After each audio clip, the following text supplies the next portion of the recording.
monde. Merci beaucoup d'être venu en tout cas. Je sais que c'était obligatoire, mais merci quand même. Déjà, pourquoi c'est obligatoire? Parce qu'on a décidé que c'était plus intéressant de faire passer un rendez-vous de la tech et pas uniquement en asso PSTB Event pour la simple bonne raison que David Zitoun, qui est à côté de moi, a un parcours qui est atypique, un parcours qui est exceptionnel, un parcours qui va tous nous inspirer durant ces 7h30 de conférence qu'on aura avec lui. Donc essayez de prendre le maximum. C'est un entrepreneur à succès. Je pense que beaucoup rêvent d'être à sa place et un jour faire un podcast et parler devant des gens et faire une conférence. Donc c'est grâce aux conseils qu'on va avoir de David que vous pourrez peut-être, pourquoi pas, y arriver un jour. Et je vous le souhaite. Donc David, je te laisse te présenter. Est-ce que tu peux nous parler de ton parcours, de ta vie, comment ça s'est passé, etc. Grave, avec plaisir. Bon, déjà, bonjour à tous. Isaac, quand il m'a contacté pour mettre un peu le contexte, j'ai fait un podcast qui s'appelle Sans permission, je ne sais pas si vous connaissez, avec Yomi Denzel et Oussama Hamar. Et à la suite de ça, Isaac m'a contacté, il m'a dit ça serait cool que tu viennes parler à l'école dans laquelle je suis, devant des étudiants pour parler un peu de ton parcours, etc. Donc j'ai pas beaucoup de contexte sur ce que vous voulez faire plus tard dans votre vie. Je crois que c'est un rapport avec l'IT et le business, c'est ça? Ouais. Donc, il y en a beaucoup dans la salle qui veulent devenir entrepreneur plus tard ou... Okay. Dans l'école, on forme beaucoup à ça, c'est-à-dire qu'on essaye d'adopter une vision d'entrepreneur et de faire en sorte qu'on ait toutes les compétences pour le devenir. Ok, ça marche. Et du coup, il m'a dit, bah, viens, on vient parler devant les étudiants et parler un peu de ton parcours. Donc, le but là, ici, c'est juste de vous inspirer, de vous raconter un peu mon parcours parce que j'ai pas du tout suivi le parcours classique que vous allez entendre dans les histoires que vous voyez sur Internet ou autre. Et vous donner un peu d'espoir et de motivation parce que je viens de loin dans le sens où j'ai démarré vraiment de 0, 0, 0. Et voilà, donc pour parler un peu de mon parcours rapidement, qu'est-ce que j'ai fait avant ce Magic? Bah, du coup, en fait, moi, je viens de la région parisienne, des Yvelines. J'ai grandi en étant un élève qui détestait l'école. J'ai vraiment pas du tout été scolaire toute ma vie. J'étais très mauvais élève, j'ai changé 4 fois de collège, 3 fois de lycée, j'ai redoublé 2 fois. Donc vraiment, je n'avais pas du tout le profil pour devenir quelqu'un qui allait réussir dans la vie, en quelque sorte, si on peut appeler ça la réussite. Parce qu'en gros, il y a plein de définitions de la réussite. Et ce qui s'est passé, c'est que j'ai toujours aimé travailler en dehors de l'école. C'est-à-dire que j'ai toujours été intéressé par des choses comme vous devez avoir tous des passions, je pense, dans votre vie. Moi, les miennes, c'était l'automobile et la technologie. Et dans la technologie, je mets la vidéo parce que la vidéo, je trouve que c'est un truc technologique, mais j'étais passionné de vidéo. Et en fait, ça m'a permis de m'évader quand j'étais à l'école, de toujours, quand je sortais de l'école, j'allais tout de suite me mettre sur YouTube, regarder des vidéos de ma passion, de ce que j'aimais. Et ça m'a permis énormément de m'évader et de trouver des choses où je me dis, bah ok, je suis peut-être nul à l'école, mais j'ai des choses en dehors de l'école qui m'animent beaucoup. Et du coup, voilà, parcours chaotique niveau scolaire. En dehors de ça, à partir de 15 ans, je me suis mis à travailler. Donc en fait, je me servais de ma passion pour faire des petits boulots à côté. Donc en l'occurrence, j'aimais beaucoup la vidéo, je faisais du montage vidéo et je me suis mis à vendre mes services de monteur vidéo auprès des gens qui cherchaient à avoir des introductions sur YouTube. Je ne sais pas si vous suiviez à l'époque, j'ai 7 ans de plus que vous, vous avez 20 ans, 21 ans, 22 ans dans ces eaux-là? Ouais. Bon, à l'époque, je ne sais pas si vous vous souvenez, il y a des mecs qui faisaient des gameplays sur Call of Duty. Ça vous dit un truc ou pas? Ok. Voilà, exactement, Diablo X9. Bon, bah, ça c'était vraiment... Il y a un vrai geek là. Et du coup, à cette époque-là, il y avait un truc qui marchait très bien, c'était de faire des introductions pour mettre en avant la chaîne YouTube du gars qui faisait des vidéos YouTube. Et en fait, je créais ces introductions et je les revendais.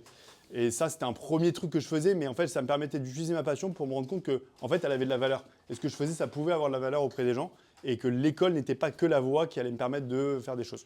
Donc voilà, j'ai commencé à faire plein de petits boulots. Je vous passe les détails, mais j'ai travaillé sur le marché de Versailles. J'ai été livreur de pizza pendant 6 mois. J'ai vendu des voitures et acheté des voitures sur le Bon Coin. J'ai vendu des scooters. En fait, je me servais de mes passions pour tester des choses et apprendre des choses.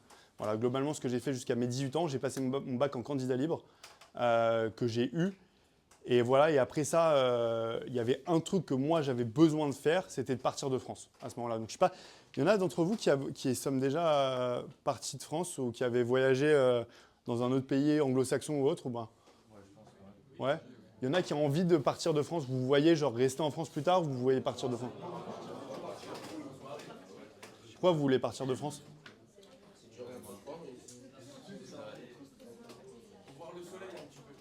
Voir le soleil. Moi, dans mon cas, je voulais partir de France parce que en fait, j'avais tellement vécu une enfance compliquée en termes scolaires, j'avais tellement une image d'un mec qui n'allait pas réussir, que je me suis dit, en fait, si je pars de France et je vais dans un nouveau pays, bah, je vais pouvoir repartir de zéro avec une nouvelle image et un peu être le nouveau moi, tu vois. Et du coup, je suis parti en Angleterre, je suis parti à Londres à 18 ans, juste après le bac. Et je me suis inscrit dans une fac qui s'appelle Regent. C'est une fac vraiment genre pourrie. Genre vraiment. Vous êtes en partenariat. Pardon, aussi, hein, putain. Désolé. On va là-bas, Vous allez là-bas dans le dos? Voilà. Ok, ok. Alors je vais vous dire. Je vais vous.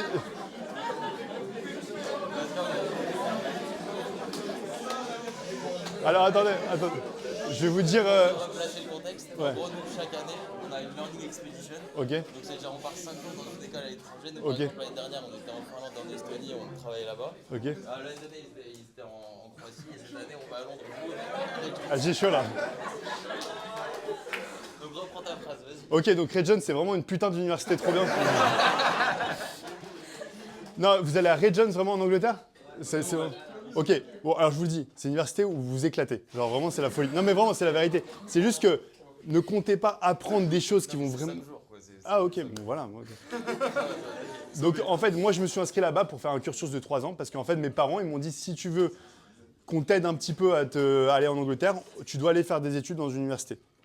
Donc j'ai choisi celle-là parce que c'était la seule qui m'acceptait en fait, parce que j'étais claqué. Et du coup, ils m'ont pris là-bas, je suis arrivé dans cette université. Et en gros, pour vous faire simple, c'est une université où vous voyez tous les gens, les mecs les plus riches de la planète, ils sont là-bas. Vraiment, c'est un truc de malade. Il y a les fils de présidents, il y a des fils de milliardaires.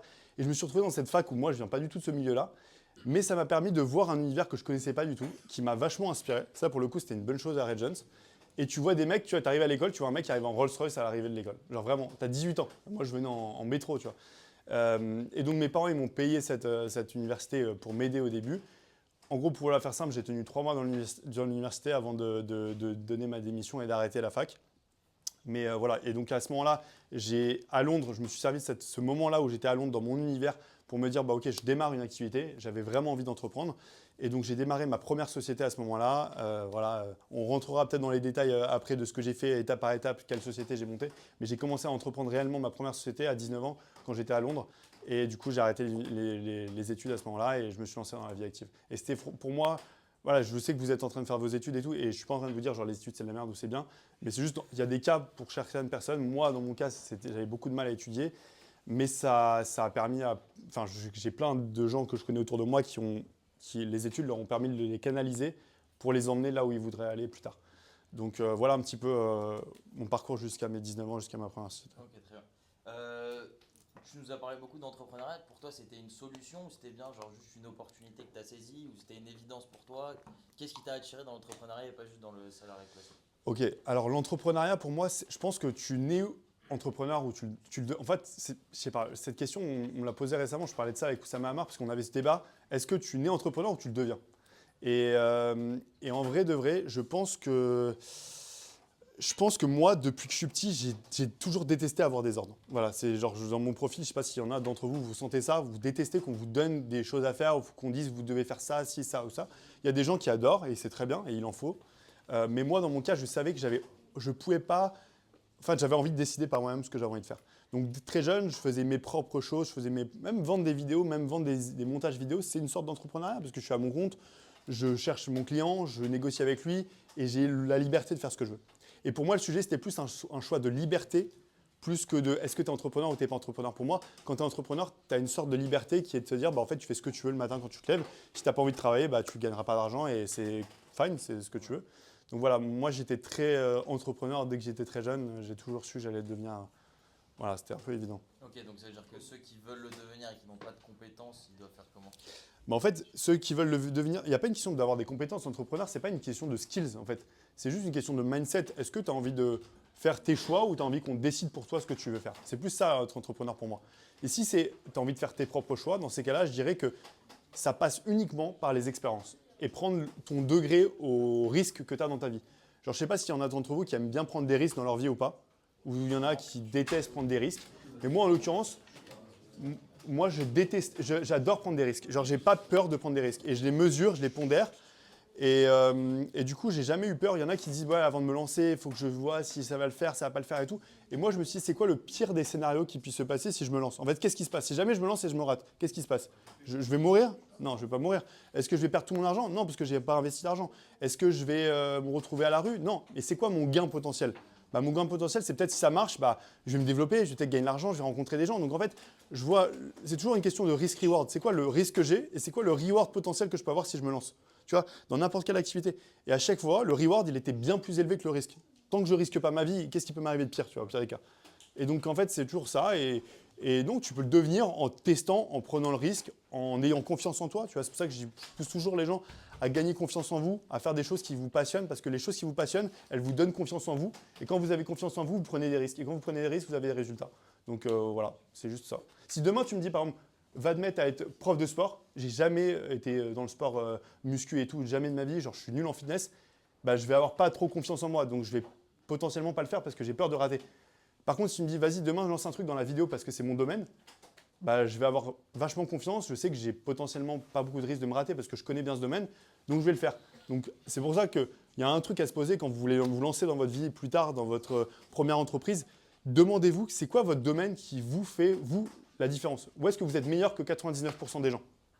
Et ce domaine-là, c'est celui-là que je vous conseillerais d'aller parce que vous allez naturellement être plus à l'aise, vous allez avoir plus confiance, vous allez connaître plus de gens. Les gens vont voir que vous savez de quoi vous parlez et naturellement, bah, ça va le faire en fait, tout simplement. Ou bien pour ceux qui n'ont pas de compétences particulières pour l'instant, parce que je pense que c'est mon cas aussi, Ok. de développer un skill qu'on aime pour pouvoir être le meilleur sur ce skill, c'est ça? Ouais, exactement. En fait, c'est plutôt que posez-vous la question, qu'est-ce que vous aimez dans votre vie? Genre, prends l'exemple, c'est quoi vos passions? Genre, quand tu es aux toilettes et tu es sur ton téléphone, tu regardes quoi? Genre, vraiment, quand tu te fais chier, qu'est-ce qui vraiment tu veux passer des heures à regarder un contenu de quelque chose qui te plaît? Bah, ce truc-là, creuse-le, parce que là-dedans, il y a sûrement un truc qui est intéressant et où tu peux devenir bon.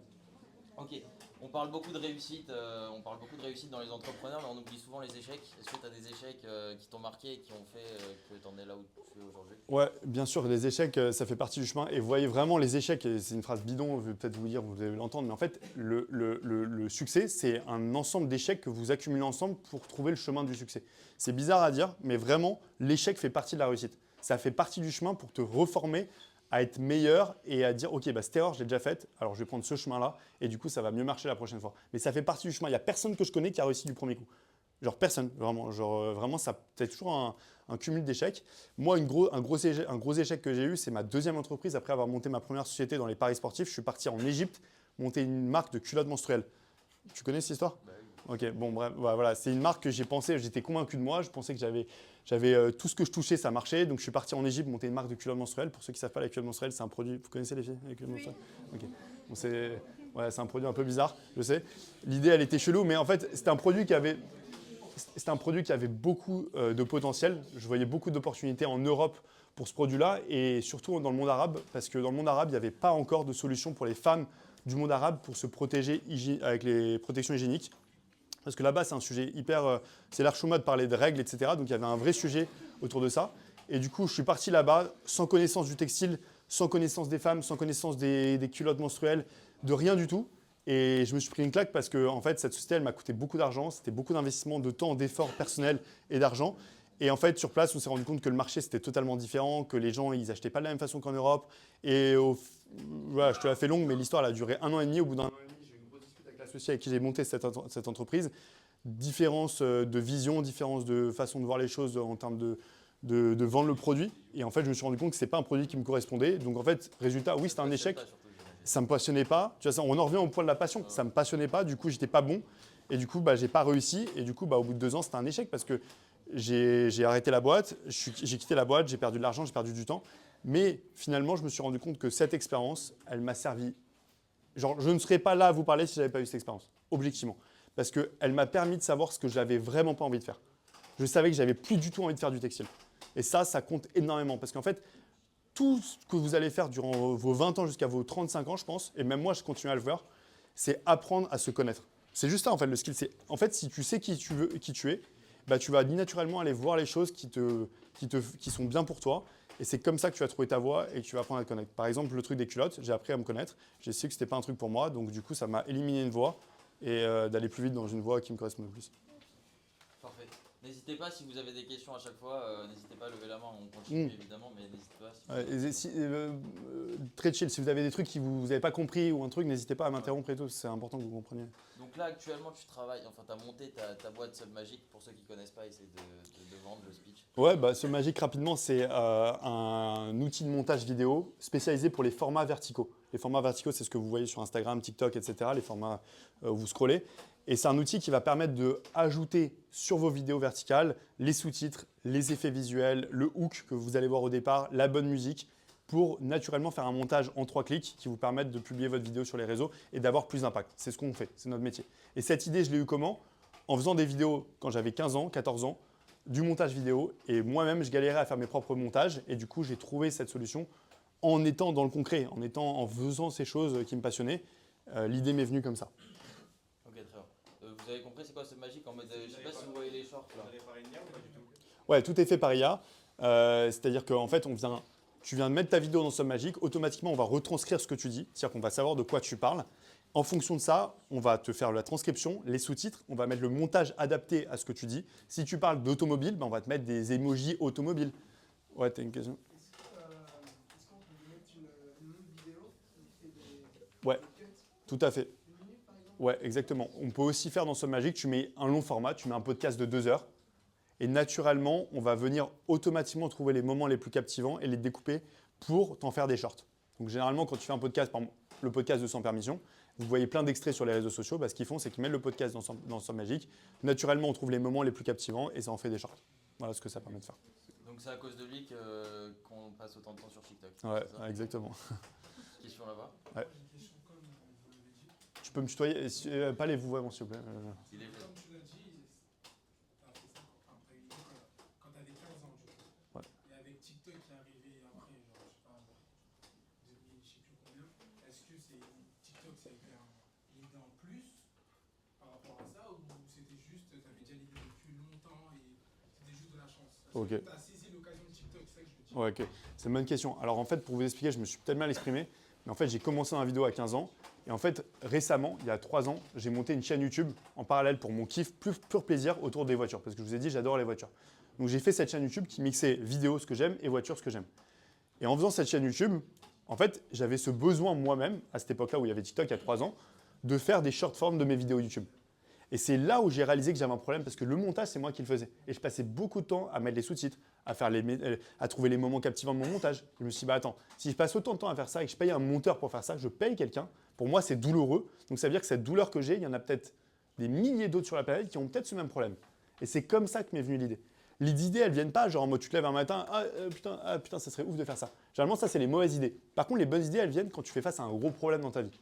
Ou tu payes quelqu'un pour faire quelque chose, ou c'est douloureux. Et c'est pour ça qu'en fait, si vous avez cette faculté à être précis, regarder dans votre vie tous les jours quotidiens, genre même, tu vois, je te donne un exemple, je prends cette bouteille d'eau, putain, ça me fait chier, le bouchon, il est pas, tu sais, à chaque fois, j'ai du mal à l'ouvrir, ou il tient pas, tu vois. Bah, ça, c'est des problèmes qui sont plus ou moins importants, mais en fait, si vous êtes critique sur tout ce que vous voyez autour de vous, vous allez trouver des problèmes au quotidien, et c'est comme ça que vous allez trouver des potentielles idées.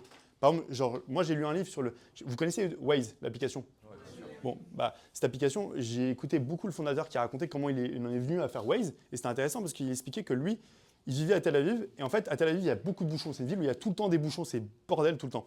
Et en fait, il disait, c'est chiant parce qu'il y a des gens qui prennent des bouchons et qui préviennent pas les autres qu'ils ont des bouchons. Alors que s'il m'avait dit, cette rue, elle est embouteillée, bah, j'aurais peut-être pris l'autre et j'aurais serais allé plus vite à ma destination. Et on est tous d'accord que pour dire qu'être dans les bouchons, c'est le truc le plus chiant de la journée. Tu perds du temps, ça sert à rien. Et du coup, il s'est dit, c'est un problème que tout le monde a sur la Terre entière. C'est chiant, ça fait perdre du temps. Tu t'énerves. Donc, en fait, il y a un gros problème et il n'y a pas de solution vis-à-vis de ça. Donc, c'est comme ça qu'est venue l'idée de dire, bah, en fait, si les gens préviennent que là, il y a des bouchons, bah, on va prendre des meilleurs chemins et on va trouver l'idée. Donc, les meilleures idées de boîte, elles viennent souvent sur des gros problèmes que les gens ont. On sait ce que c'est Waze, on sait ce que ça vaut. Voilà, Waze, voilà, vous savez ce que ça valait. C'est sûr. Donc, Submagic, ça fait combien de temps que c'est lancé? Ça fait bientôt 2 ans qu'on a lancé Submagic. Bientôt 2 ans. C'était quoi les premières étapes pour lancer une startup comme la tienne, un SaaS? Ok, premières étapes pour lancer Submagic. Au départ, en fait, est-ce que vous êtes des profils techniques, vous savez développer ou pas? Il y a de tout. Il y a de tout? Du no-code, vous savez faire? Ok.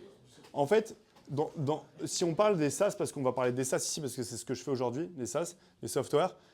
En fait, dans le software, il y a 2 corps de métier. Il y a le produit et il y a le marketing. Et si vous n'avez pas de marketing, vous n'allez jamais vendre votre produit. Et si vous n'avez pas de produit, vous n'allez jamais faire de marketing. Donc les deux sont hyper importants. Donc savez, putain, je parle vraiment mal. Sachez, c'est quoi votre cœur de métier? Est-ce que vous êtes plus marketeur ou vous êtes plus produit? Et en fonction de ça, si vous êtes plus produit, allez vous spécialiser dans le produit et devenez des très bons tech, des très bons products. Vous savez créer un produit. Et si vous êtes bon en marketing, développez-vous dans le marketing et devenez des très bons marketeurs. Une fois que vous savez ce skill-là, si vous voulez développer un SaaS, dans mon cas, moi je savais que je n'étais pas produit. Donc j'ai dû trouver un associé, quelqu'un qui me complétait. Parce qu'il n'y a pas de SaaS sans produit. Moi j'étais un bon marketeur. Donc je suis allé trouver un bon associé dans un temps. Ça c'est le premier truc. Trouver un mec qui est complémentaire. Ça, c'est le premier truc de base. Et n'essayez pas d'aller sous-traiter, d'aller prendre un freelance sur Fiverr ou un truc comme ça pour développer une application. Ça ne marche pas. Il faut un mec dédié à 100%, qui ait la même vision que vous et qui a envie de faire une boîte qui va tout dégommer. Okay, ça, c'est la première des choses. Deuxième des choses, une fois que vous avez votre associé et vous avez votre team à 2 personnes, vous êtes capable de développer un produit et de le marketer. À ce moment-là, vous devez aller le plus vite possible pour faire un MVP, ce qu'on appelle un minimum viable product. Un MVP, c'est quoi? C'est en fait, c'est votre version de votre idée de génie dans la tête. Vous allez la mettre sur un software, mais d'une façon très basique, très très simple. Un truc en une seule feature. Très très très straight to the point. Parce que le but du jeu, c'est d'aller très vite voir si votre problème que vous essayez de résoudre, il répond ou pas à un problème. Et s'il répond à un problème, c'est là où vous allez pouvoir commencer à développer et vous dire, OK, bah, l'idée que j'ai eue, c'est une bonne idée, elle marche et j'y vais. Donc étape 1, ça a été de faire un MVP avec mon associé et d'aller le vendre très rapidement. Voilà ce qu'on a fait au départ. Ok, donc vous avez commencé comme ça, après ça se développait petit à petit. Finalement, vous êtes arrivé, enfin là c'est les chiffres que j'ai lus, je ne sais pas si c'est vrai ou pas, 1 million de chiffre d'affaires en 3 mois, donc c'est 1 million de chiffre d'affaires récurrent, donc c'est genre avec les abonnements, etc. Comment vous avez fait pour arriver à là aussi rapidement?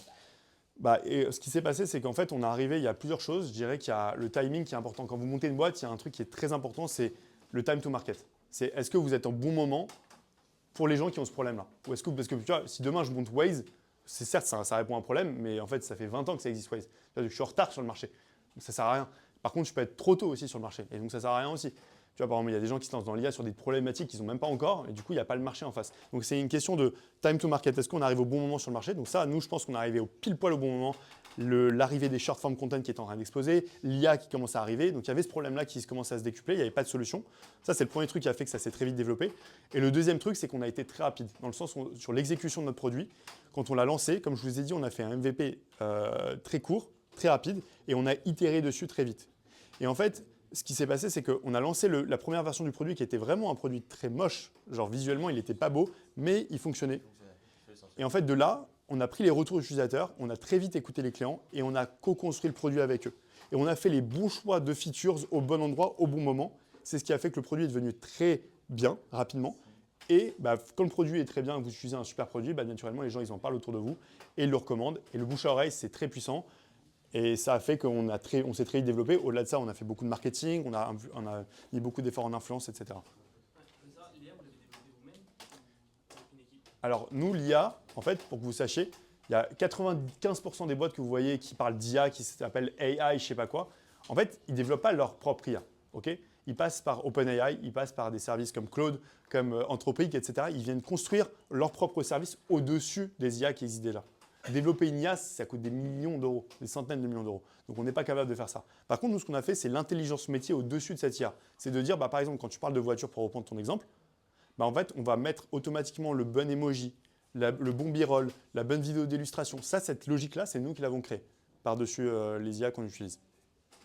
Non, mais c'est ça, vous utilisez l'API d'OpenAI et... Ouais, exactement. On utilise des API d'autres IA pour faire ça magique. Quand même la partie visuelle de l'API, etc.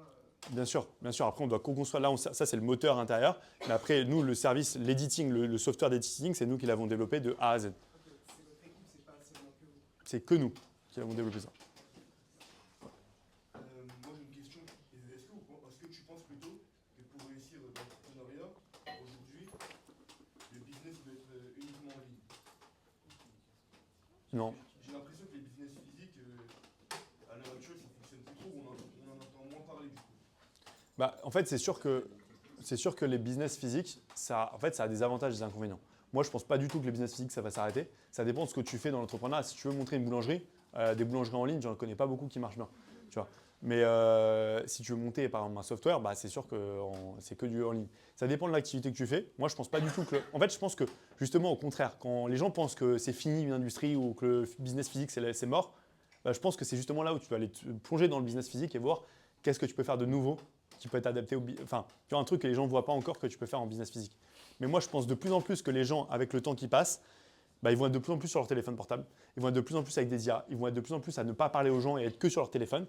Et ils vont ressentir le besoin de plus en plus d'être avec des vrais gens, d'aller acheter leurs trucs, d'aller consommer en boutique, de revenir sur du retail en vrai. Tu vois, je pense vraiment qu'on va revenir dans cette voie-là d'ici dans les 5-10 prochaines années. Et donc je pense que justement, moi, je dirais que les business physiques ils vont avoir un nouveau rebond prochainement. Moi j'ai une question un peu particulière. Vas-y. Pour avoir une entreprise solide, est-ce qu'il faut déclarer directement Non, tu fais tout au black jusqu'à que tu gagnes 1 million d'euros. Non, ben non, bien évidemment. Et en fait, tu te mets à être dans les règles, à avoir un comptable, à déposer ta société le jour où tu commences à vraiment générer de l'argent. Mais avant ça, te prends pas la tête. J'en vois beaucoup qui font cette erreur et je trouve ça tellement stupide. Ouais, en fait, on est tellement dans notre tête à faire en sorte qu'il faut déclarer vite sinon on est mort. Exactement. En fait, il y a un truc, quand vous lancez votre boîte au début, ne perdez pas de temps avec le logo, avec le nom, avec le statut, avec le comptable, avec ça. C'est de la merde, ça sert à rien. C'est pas ça qui va vous faire ramener des clients. Ce qui compte, c'est focalisez-vous sur le produit que vous avez et comment il peut répondre à un problème. Et quand vous voyez que vous avez de l'attraction et que vous commencez à avoir du business, là vous vous dites, ok, bah, est-ce que je peux mettre un petit logo? Est-ce que je peux mettre un petit nom? Mais en fait, l'erreur que je vois, c'est que la plupart des entrepreneurs, ils se focalisent sur les choses futiles, les choses, l'apparence. Et à la fin, ce qui se passe, c'est qu'ils ont passé 3 mois à choisir leur logo, ils n'ont pas un client, ils ne font pas de chiffre d'affaires, à la fin, ils se disent, bah, en fait, mon idée, elle ne marche pas. Bah ouais, c'est normal, tu t'es pas focalisé sur ce qui comptait. Et donc, vraiment, oublier tous ces trucs-là. Donc ça, c'est un bon point en vrai. Genre, tous les trucs paperasse, trucs, focus-toi sur le business. Si tu arrives à générer de l'argent, après, tu peux regarder les trucs de comptabilité et tout. Personne ne va venir te casser les couilles si tu arrives à générer 3 000 € en black. Je pense pas. Vraiment. Et je pense que ça a démotivé beaucoup de savoir qu'il fallait d'abord, en France, monter une structure, etc. avant de pouvoir gagner de l'argent. Ouais, bien sûr. On est beaucoup dans ce cas-là, donc je pense que, ouais. Enfin, il faut la faire, mais étape par étape. On ne va pas mettre la charrue avant les bœufs. Vous n'allez pas, je sais pas, ouais, enfin, étape par étape. Vraiment, vous ne prenez pas la tête avec tous ces trucs-là, je pense. Il y a une question juste là. Non. Et dans ce cas-là, à quel moment tu protèges ton produit, tu fais en sorte qu'on ne te pique pas l'idée, que Ok. ça soit un produit protégé? Ok.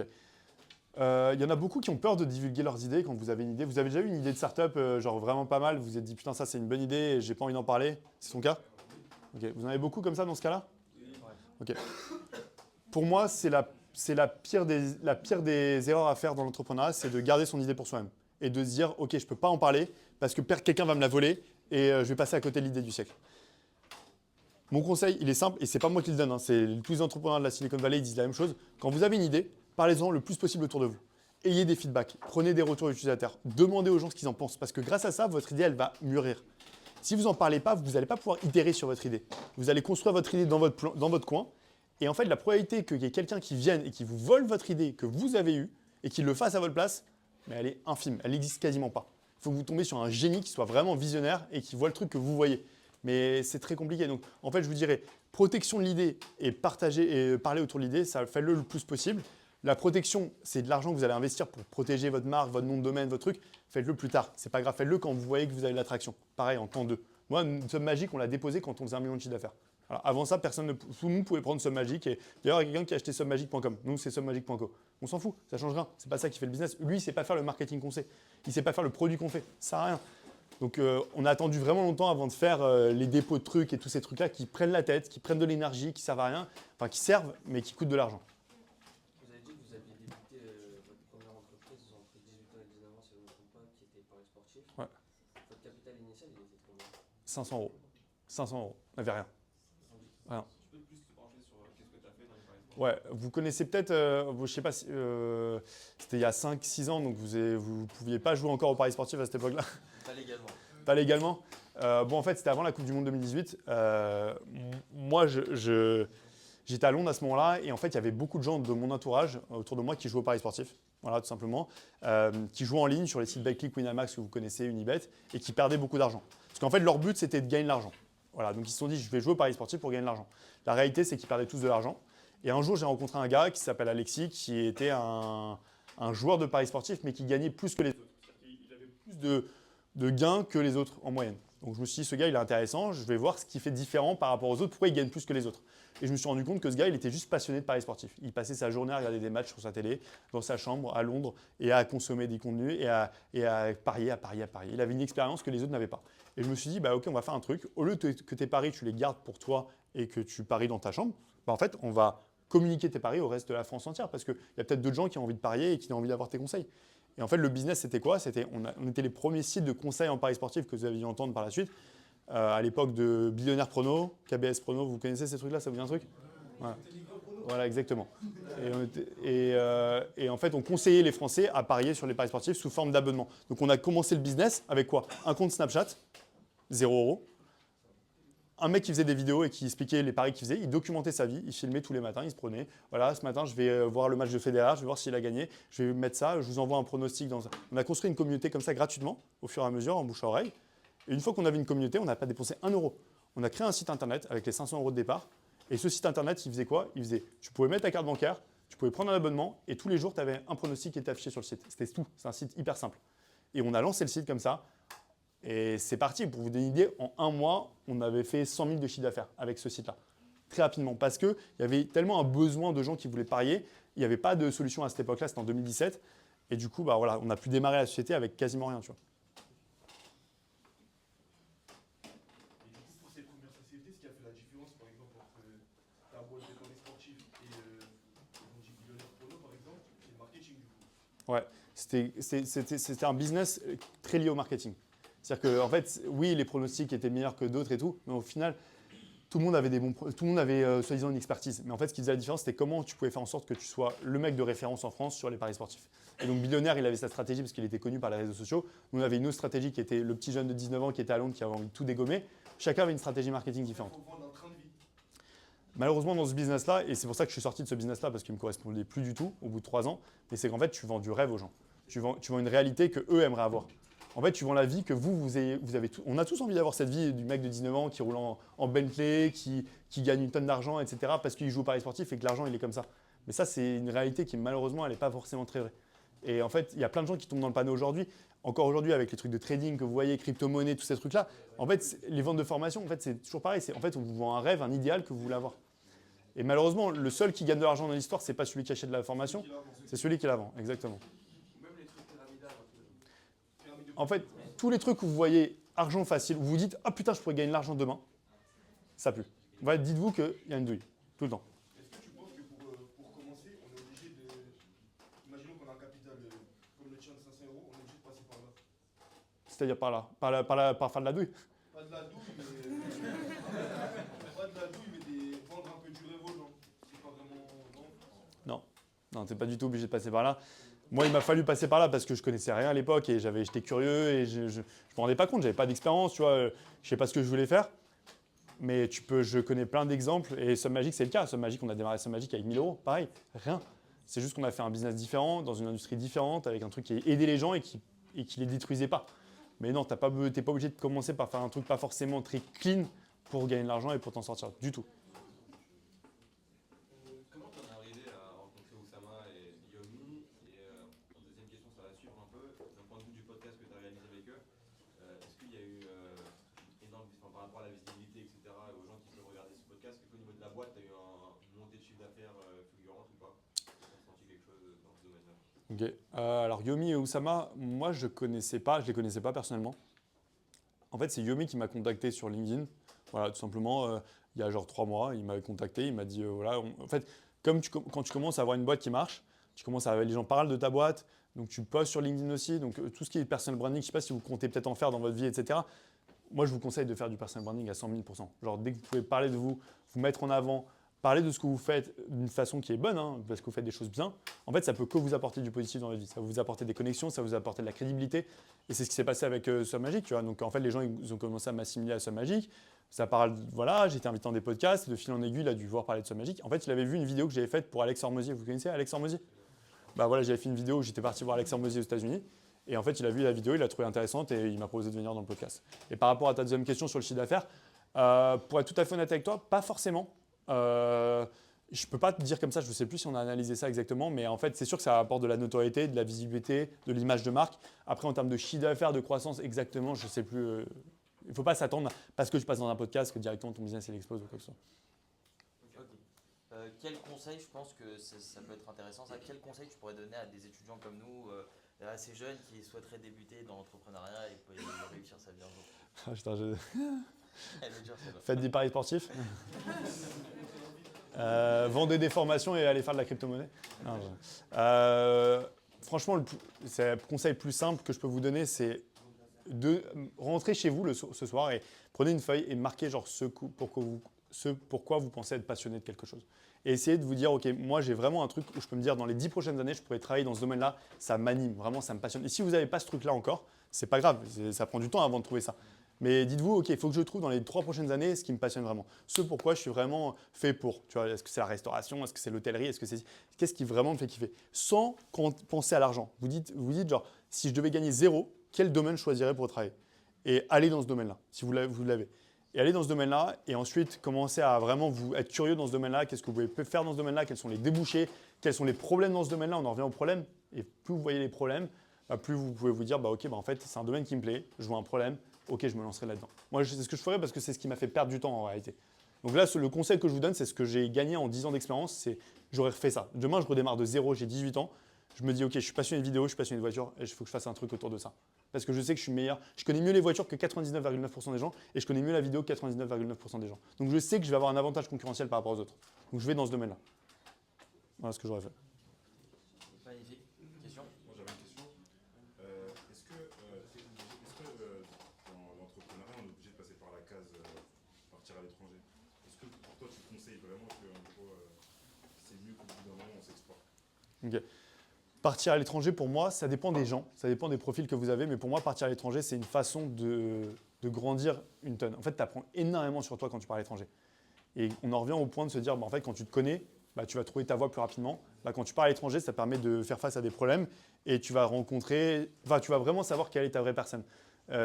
Comment tu réagis aux choses, tu vas rencontrer plein de gens. En fait, partir à l'étranger, c'est ouvrir ton cerveau à tes croyances limitantes. Si demain, je vous envoie tous à San Francisco, vous revenez, vous avez envie de tout défoncer. Je vous le promets. C'est obligé. Quand tu passes ta vie à grandir, je vous dis un exemple, dans la campagne en France, où vous n'avez jamais vu une boîte se lancer ou quoi que ce soit, vous ne pouvez pas avoir la clarté d'esprit de vous dire, en fait, c'est ça que je veux faire. Tu vois. Si tu vois des gens faire des choses dont tu rêves, forcément, ça va te donner des idées. Donc, en fait, si demain, tu vas faire un voyage, ne serait-ce que, tu vois, ça peut être, tu vas à New York pendant une semaine, vous allez à New York, mais vous pétez un câble. Moi, j'étais à New York il y a 1 an pour la première fois. Mais c'est un truc de malade. Ta ville, elle te donne une énergie de malade. Tu ressors, tu as envie de tout manger. Et tu n'aurais jamais pu avoir ça quand tu vois, à la Celle-Saint-Cloud d'où je viens dans les Yvelines. Jamais. Donc voyager, c'est cool. Et même, c'est pas que des voyages pour des trucs, voilà. Tu peux aller dans la nature, tu peux aller en Afrique, tu peux aller n'importe où. Tu vois, l'Égypte, moi, ça m'a appris énormément, l'Égypte. À faire du business avec des gens qui ne me ressemblent pas, qui ne fonctionnent pas pareil que moi. Donc ça te forme. Ça te forme à des skills pour négocier derrière, tu vois. Donc c'est des trucs qui sont importants en réalité. Donc ouais, je recommande le voyage. De ouf. Ok, donc pour créer en France. Qu'est-ce qu'il y a? C'est magique, ta boîte est créée en France. Ouais. Créé en France. Ok, être entrepreneur, c'est pas juste un titre, c'est pas juste un nom. C'est des responsabilités, surtout parce qu'on a des employés à gérer, on a la pression de ne pas réussir et que tout le monde se retourne contre soi. Comment tu fais pour gérer la pression de tout le monde et garder la tête sur les épaules et garder un sang-froid alors que tu sais que les responsabilités elles sont entre tes mains? Je pense qu'il faut se dire toujours c'est quoi la raison pour laquelle vous entreprenez. Genre, reposez-vous la question à chaque fois, genre c'est quoi ton pourquoi tu entreprends. Parce que est-ce que tu entreprends pour les autres, tu entreprends pour la fame, tu entreprends pour le succès, tu entreprends pour l'argent, tu entreprends parce que ça t'anime profondément. Et en fait, tu en reviens toujours au point, dans mon cas, c'est parce que je vous ai dit depuis le départ, j'aurais rien pu faire d'autre qu'entreprendre. Donc pour moi, c'était évident. Et donc j'en reviens au fait que pour moi, entreprendre, c'est une forme de liberté, c'est une forme d'expression de ma liberté, de ce que j'aime faire. Et c'est mon kiff, c'est comme un jeu, en fait, c'est comme un jeu de société. Et donc en fait, que ça marche pas, que les gens me critiquent ou quoi, en fait, je m'en fous parce que ça me nourrit intérieurement. Voilà, j'entreprends pas pour avoir un statut. Tu vois. Donc les gens qui tombent dans ce piège-là, en quelque sorte, c'est les gens qui entreprennent pour les mauvaises raisons. Et je sais qu'aujourd'hui, vous voyez toujours sur Internet, là, et même Yomi, c'est le premier à pousser un peu ce genre de choses. Et c'est ce que je lui ai dit quand je lui ai parlé. Je lui ai dit, tu sais, en fait, on pousse tous les gens à entreprendre maintenant. Si t'es pas entrepreneur, en gros, t'es une merde aujourd'hui, tu vois. Et c'est pas fait pour tout le monde du tout. Il y a plein de gens, heureusement que tout le monde n'est pas entrepreneur. Et il y a pas, c'est pas quoi. Sinon, il n'y aurait plus d'employés. Il y aurait plus d'employés, il y aurait plus de société en fait. Entrepreneur, on n'est rien sans salarié et salarié, on n'est rien sans entrepreneur. Donc les deux ont besoin de fonctionner. Et en fait, c'est pas mal de pas être entrepreneur. Enfin, au contraire, il y a des succès de ouf de gens qui sont pas entrepreneurs. Et c'est pas, faut pas se dire en fait, il faut que je sois entrepreneur parce que c'est le truc aujourd'hui que tout le monde valorise dans la société. C'est une mauvaise chose parce que je pense vraiment que c'est pas le cas déjà de 1 et de 2. Croyez-moi que l'entrepreneuriat c'est vraiment pas la voie la plus simple pour gagner de l'argent. Je peux vous assurer que c'est en termes de probabilité de gens qui vraiment réussissent dans l'entrepreneuriat et faire juste ceux qui testent. Tu es salarié, tu as un bon job, tu développes bien dans une société, tu peux très vite gagner très bien ta vie et avoir une vie bien plus confortable que quand tu es entrepreneur et tu galères de projet en projet. Donc voilà, c'est entreprendre pour les bonnes raisons, je dirais. Du coup, est-ce que ça veut dire que entreprendre, si je te dis que je vais entreprendre pour de l'argent, c'est de la mauvaise mentalité? Je pense pas que c'est de la mauvaise mentalité parce que l'argent c'est un drive. Enfin honnêtement moi aussi on a tous envie de gagner de l'oseille. Moi j'ai envie de gagner de l'argent, j'avais envie de gagner de l'argent, c'était un moteur pour moi parce que j'ai envie de m'acheter des voitures. Voilà, pour me prendre l'exemple, toi ça peut être t'acheter des vêtements, t'acheter une maison, peu importe. Mais en fait ce moteur là moi il m'a vraiment poussé. Et en fait quand je voyais des gens, par exemple je vous donne un exemple, je voyais des gens rouler en Ferrari. Moi Ferrari c'était toujours été une marque de mes rêves. Genre, je me suis dit putain Ferrari c'est mon dream. C'est comme t'aimes je sais pas les restaurants, tu veux manger à la Tour d'Argent, c'est ton truc de ouf, tu vois. Bah, en fait, je me suis dit, je veux acheter une Ferrari un jour. C'est mon objectif. Et bah, pour acheter une Ferrari, il faut de l'argent. Et donc, l'argent, c'était un moyen d'atteindre mes objectifs. Donc, forcément, oui, entreprendre, quand tu fais de l'entrepreneuriat, la métrique pour savoir si ta boîte, elle marche ou elle marche pas, c'est l'argent. Si tu me dis, ma boîte, elle est top, je dis, bah, combien tu fais de chiffre d'affaires, combien tu fais de résultats. C'est ça qui compte. Si tu fais 0 résultat, c'est comme si tu me dis un joueur de foot, combien il a marqué de but à la fin du match. S'il a marqué 0 but, c'est pas un bon joueur de foot si c'est un attaquant, tu vois. C'est exactement pareil. En fait, c'est un moyen de juger si ta boîte, elle marche ou elle ne marche pas. Donc, l'argent, ça peut être un moteur. Je ne pense pas que c'est un mauvais moteur. Mais je pense juste qu'il faut faire attention à… Parce que l'argent, il ne vient pas facilement dans l'entrepreneuriat. Tu vois. Je pense que l'argent, ça peut être bien, mais et un drive qui peut être aussi fort par rapport au produit que tu fais, par rapport au problème que tu veux résoudre, qui peut être important. Parce que le problème, surtout, c'est que l'argent, la motivation. Il suffit que tu n'aies pas d'argent et que ça te saoule et que tu changes de truc, quoi. Ouais, exactement. C'est pour ça que, de ce que j'ai compris, il faut une vraie motivation et pas que ce soit que l'argent le principal. Exactement, ouais, exactement. Parce que si c'est que l'argent, en fait, tu vas très vite déchanter. Très vite, tu vas te rendre compte qu'en fait, au bout de 6 mois, tu as gagné 0 € et tu as perdu de l'argent. Tu vas te dire, putain, mon drive, c'est l'argent. Relou, quoi, l'entrepreneuriat. Donc, tu vas être vite déçu. Alors que si ton drive, il est plus puissant que ça, ton pourquoi tu fais l'entrepreneuriat, c'est de vraiment résoudre un problème qui va aider les gens. Ou, voilà. En fait, tu vas commencer à avoir des résultats plus rapidement, pas forcément de l'argent, et l'argent va découler. Pour moi, je dis toujours, l'argent, c'est la résultante d'un bon travail. Tu vois, tu résous un bon problème, bah, tu vas forcément gagner de l'argent. On dit souvent aussi un truc, j'ai entendu ça et je trouvais ça vrai. Tu veux être millionnaire, bah, aide 1 million de personnes. Tu vois, ou aide l'impact sur 1 million de personnes. Tu veux être milliardaire, aide l'impact sur 1 milliard de personnes. Et tu regardes les mecs qui sont milliardaires en France, Bernard Arnault, il a de l'impact sur 1 milliard de personnes, objectivement. Il y a 1 milliard de personnes qui connaissent ce qu'il fait aujourd'hui. Tu regardes tous les gens qui ont tu vois, c'est vrai, tu vois, il faut avoir l'impact sur les gens pour vraiment gagner de l'argent. Ok. Tu penses c'est quoi l'erreur que les entrepreneurs débutants ils font le plus et comment faire pour ne pas y passer? C'est ce que je te disais tout à l'heure, je pense que c'est passer trop de temps sur les trucs qui sont futiles, les logos, les conneries, les noms de domaine, le site internet, la beauté du site, tous ces trucs-là. Non, on s'en fout. Voilà. Focalisez-vous sur avoir une bonne équipe, un bon associé et un bon produit et résoudre un problème. Quand tu parles de bon associé, c'est quoi? C'est quelqu'un qui est complémentaire à toi, quelqu'un qui a d'autres skills, je veux dire en mode l'opposé par rapport à toi. Ouais, exactement. Exactement. Parce que l'opposé de toi, Ouais, c'est pas l'opposé de toi, mais c'est un mec qui te complète. C'est-à-dire qu'en fait, tu vois, si tu es bon en marketing, il faut que tu aies un mec qui soit très bon en produit. Tu vois. Il faut un mec, si toi, tu n'aimes pas la comptabilité, il faut que ton associé, il aime bien ça. Si tu aimes bien, tu vois, il faut que vous complétiez. Vraiment, c'est important. Il ne faut pas que vous soyez les mêmes. Si vous êtes les mêmes, vous allez vous doubler, ça ne va pas être une bonne relation. Il faut vraiment que ce qu'il fasse, lui, toi, tu sois vraiment pas bon dans ce qu'il fait. Et vice-versa. Il peut compter sur toi, tu peux compter sur lui. Parce que nous, à l'école, notre vision, Ouais. enfin, je parle pour les bachelors, donc la partie qui sont à gauche plus, c'est qu'on a un cursus en 3 ans et on spécialise dans une matière de chaque année tout en gardant, par exemple, si je suis en informatique, tout en gardant un cursus commercial aussi. Donc on spécialise d'année en année pour arriver à la fin soit en bachelor en intelligence artificielle, cybersécurité pour d'autres. Ce qui fait qu'à la fin, ça peut aider. De ouf. Bah, de ouf, c'est bien. Parce que si tu te spécialises dans un truc, moi je pense que c'est bien de se spécialiser dans un truc, genre, vous êtes très bon en intelligence artificielle, en commercial ou peu importe. Et après, bah, quand vous allez chercher votre associé ou pas, ça se trouve, vous allez monter votre boîte seul, mais vous allez vous dire directement, en fait, on se rencontre demain, on va monter une boîte ensemble. Moi, ce que je vais dire à Isaac, je vais lui dire, voilà, moi, je déteste faire ça, ça, ça, ça et ça. Par contre, je suis très bon pour ça, ça et ça. Toi, c'est quoi? Ok, ça match pas. C'est comme quand tu rencontres une meuf, c'est pareil. Qu'est-ce que toi t'aimes dans la vie? Qu'est-ce que toi t'aimes pas? Ok, bah, est-ce qu'on se complète ou on se complète pas, tu vois? Et ben, c'est exactement pareil. Et je pense que très vite, il faut avoir cette clarté d'esprit de se dire, ok, est-ce que on se complète ou c'est pas évident? Si c'est pas évident, ok, je passe à quelqu'un d'autre jusqu'à trouver la bonne personne qui a la même vision que moi, qui a envie d'envoyer, qui a la même énergie que moi.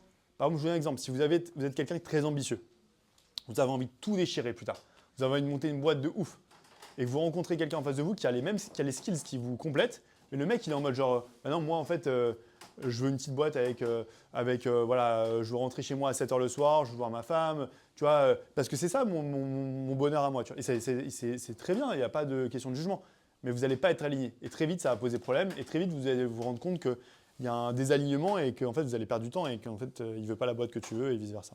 Donc, Mais comment, ouais, vas-y.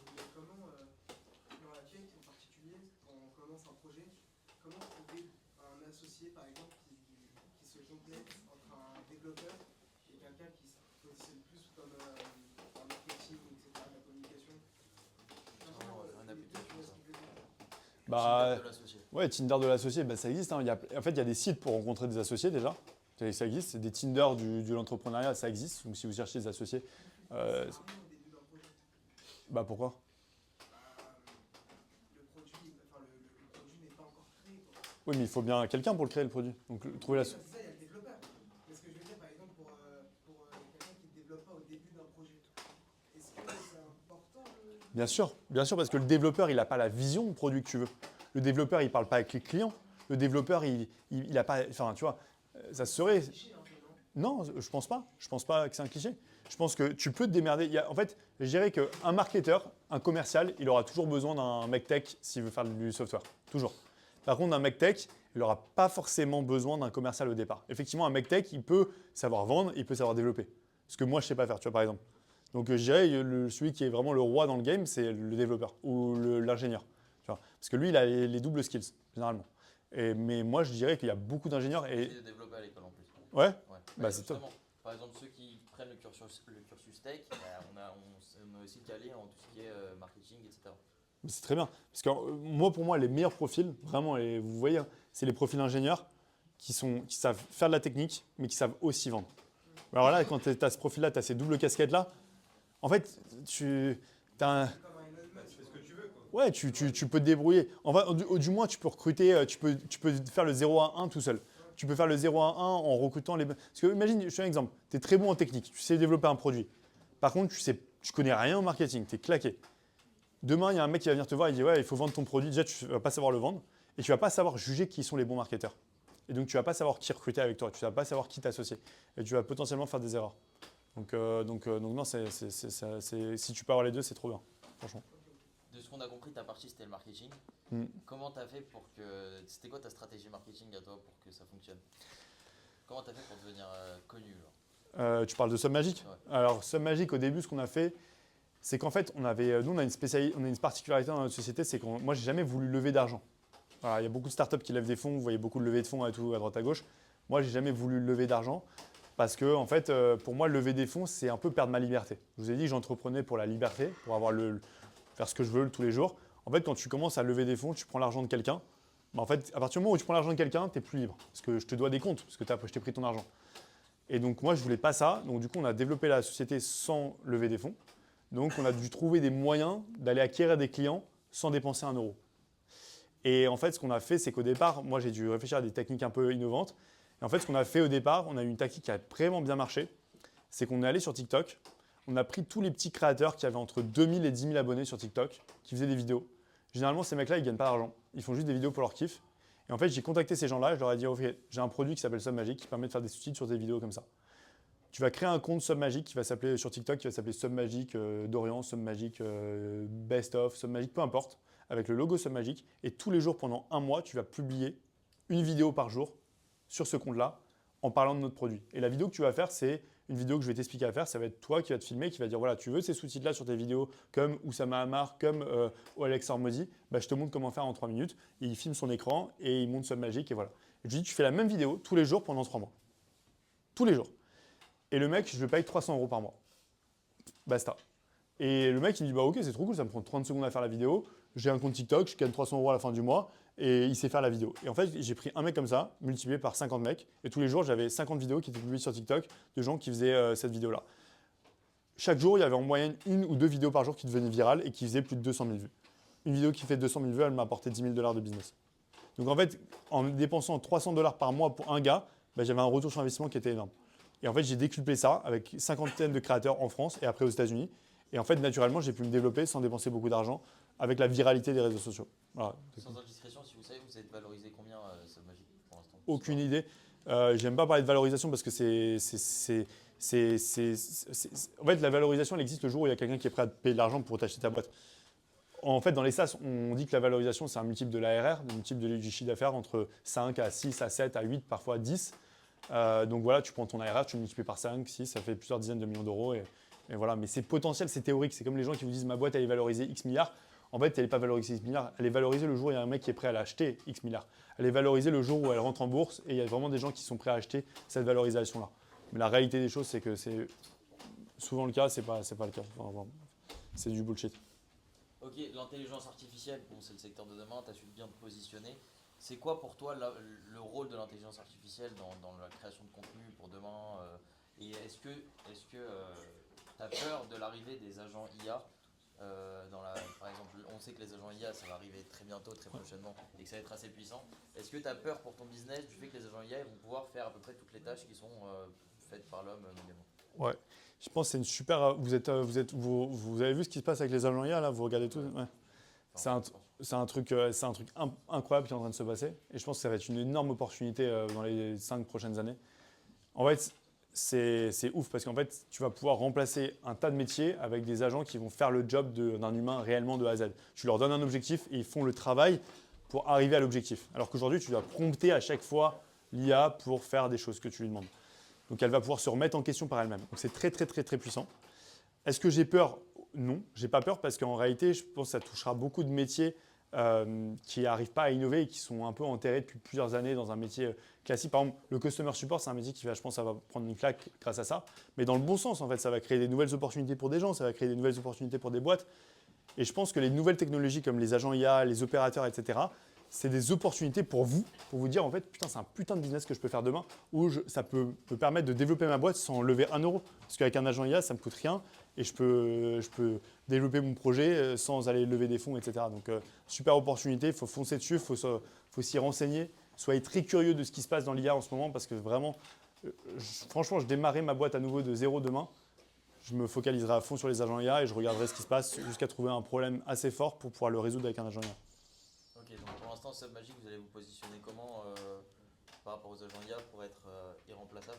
Bah, en fait, notre technologie, elle fait que c'est un outil de montage vidéo. Donc en fait, c'est très dur de remplacer automatiquement un outil de montage vidéo. Un outil de montage, ça a besoin de customiser des choses. Tu as besoin d'un éditeur, c'est de la technologie vidéo.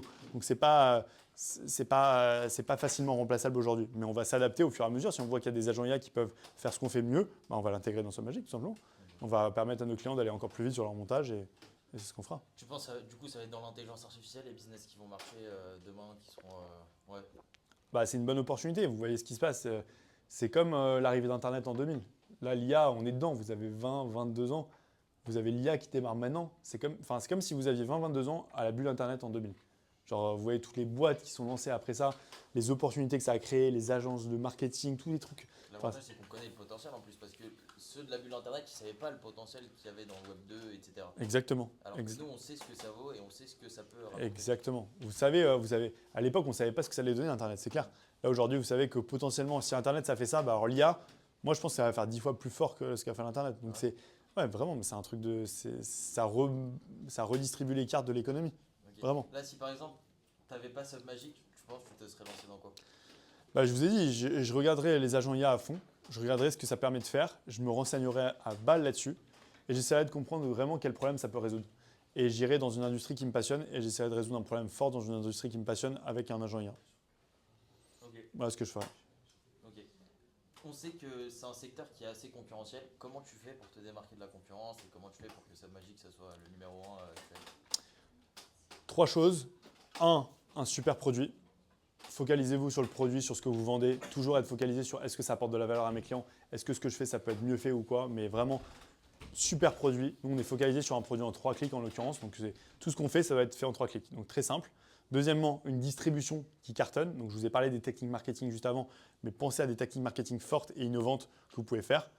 Donc, vraiment être très, très fort en marketing, envoyer la sauce tout le temps, penser à de nouvelles stratégies que les autres ne font pas. Par exemple, si vous pensez lancer votre boîte en faisant que des ads sur Facebook, vous n'avez pas beaucoup de chances de réussir, honnêtement, je ne pense pas. Parce que les ads, tout le monde fait des ads. Il suffit juste de mettre votre compte bancaire sur Facebook Ads, de lancer une pub et d'attendre. Mais ça n'a pas d'avantage concurrentiel. Vous n'allez pas avoir un résultat waouh en faisant la même chose que 99% des gens. Vous allez avoir un résultat waouh en faisant un produit différent, en faisant un marketing différent et en faisant une expérience client différente. Et une expérience client différente, c'est quoi? C'est en l'occurrence, nous, on s'inspire beaucoup d'Airbnb. Airbnb, il parle souvent d'expérience client 10 étoiles. Nous, on fait en sorte que notre client sur SubMagic, il ait une expérience hors du commun.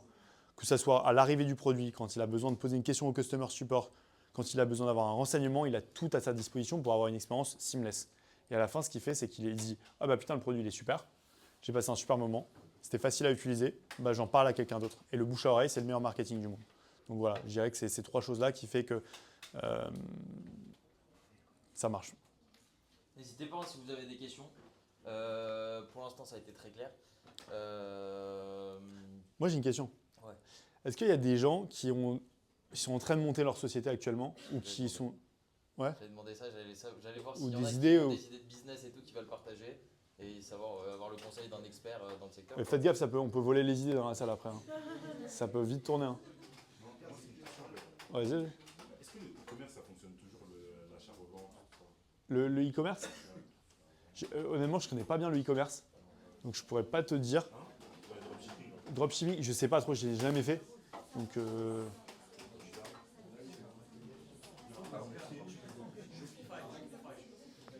ne sais pas, je ne peux pas te dire.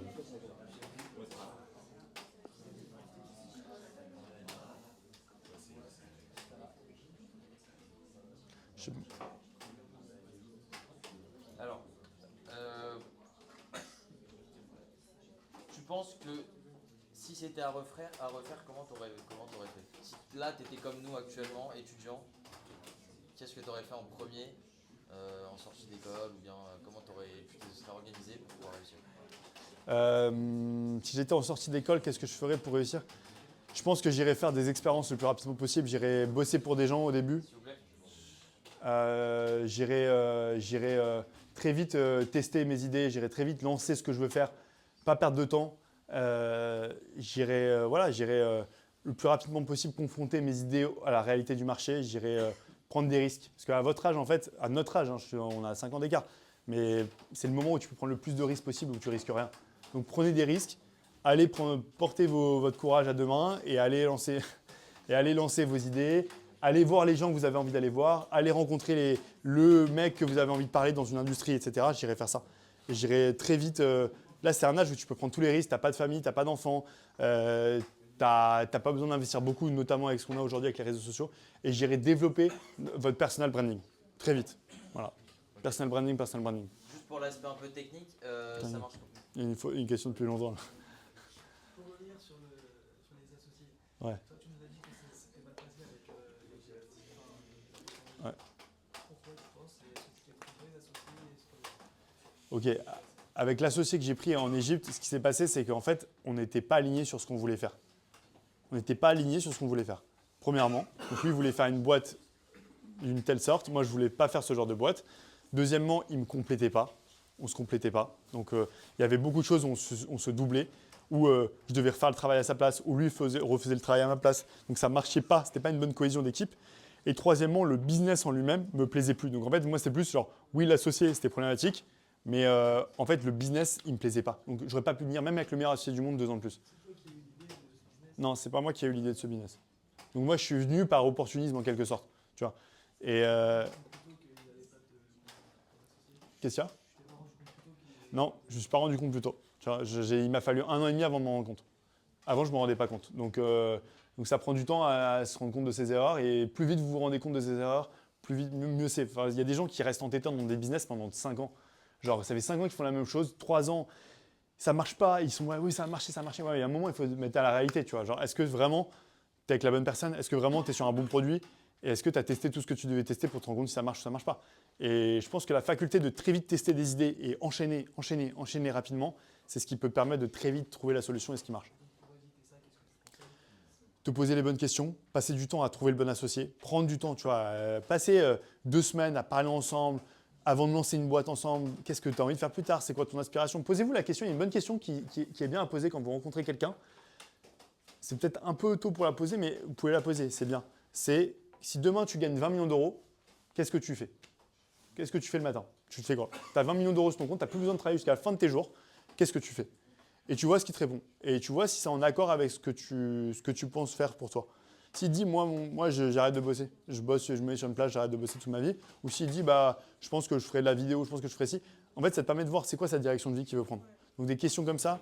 Et sur Internet, il y a plein de questions que vous pouvez vous poser, qui existent sur Internet, que vous pouvez poser entre associés pour trouver si vous matchez ou pas ensemble.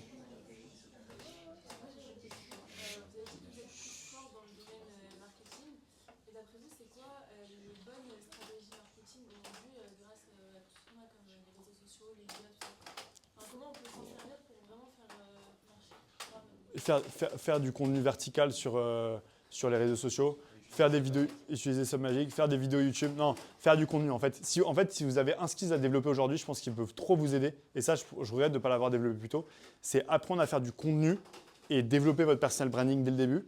Et en fait, si vous savez comment promouvoir vos idées via des réseaux sociaux, via des vidéos TikTok, via Instagram, vous savez faire du marketing en ligne, en quelque sorte, sur la création de contenu. Et je pense qu'il y en a plein qui ont peur ici de faire des vidéos, que les gens ils se foutent de leur gueule. Ça, c'est un peu classique. Qui a peur de faire des vidéos, de se lancer? Qui aimerait bien se faire du personal branding, mais qui a peur un peu de faire des vidéos, de passer pour un compte Non, ça, change ton parcours, parce que je vois ta mère, ils m'ont suivi, parce qu'ils me connaissent, etc., tes amis. C'est-à-dire que tu as commencé à switch. Moi, je suis dans une entreprise qui fait de la cyber. Ouais.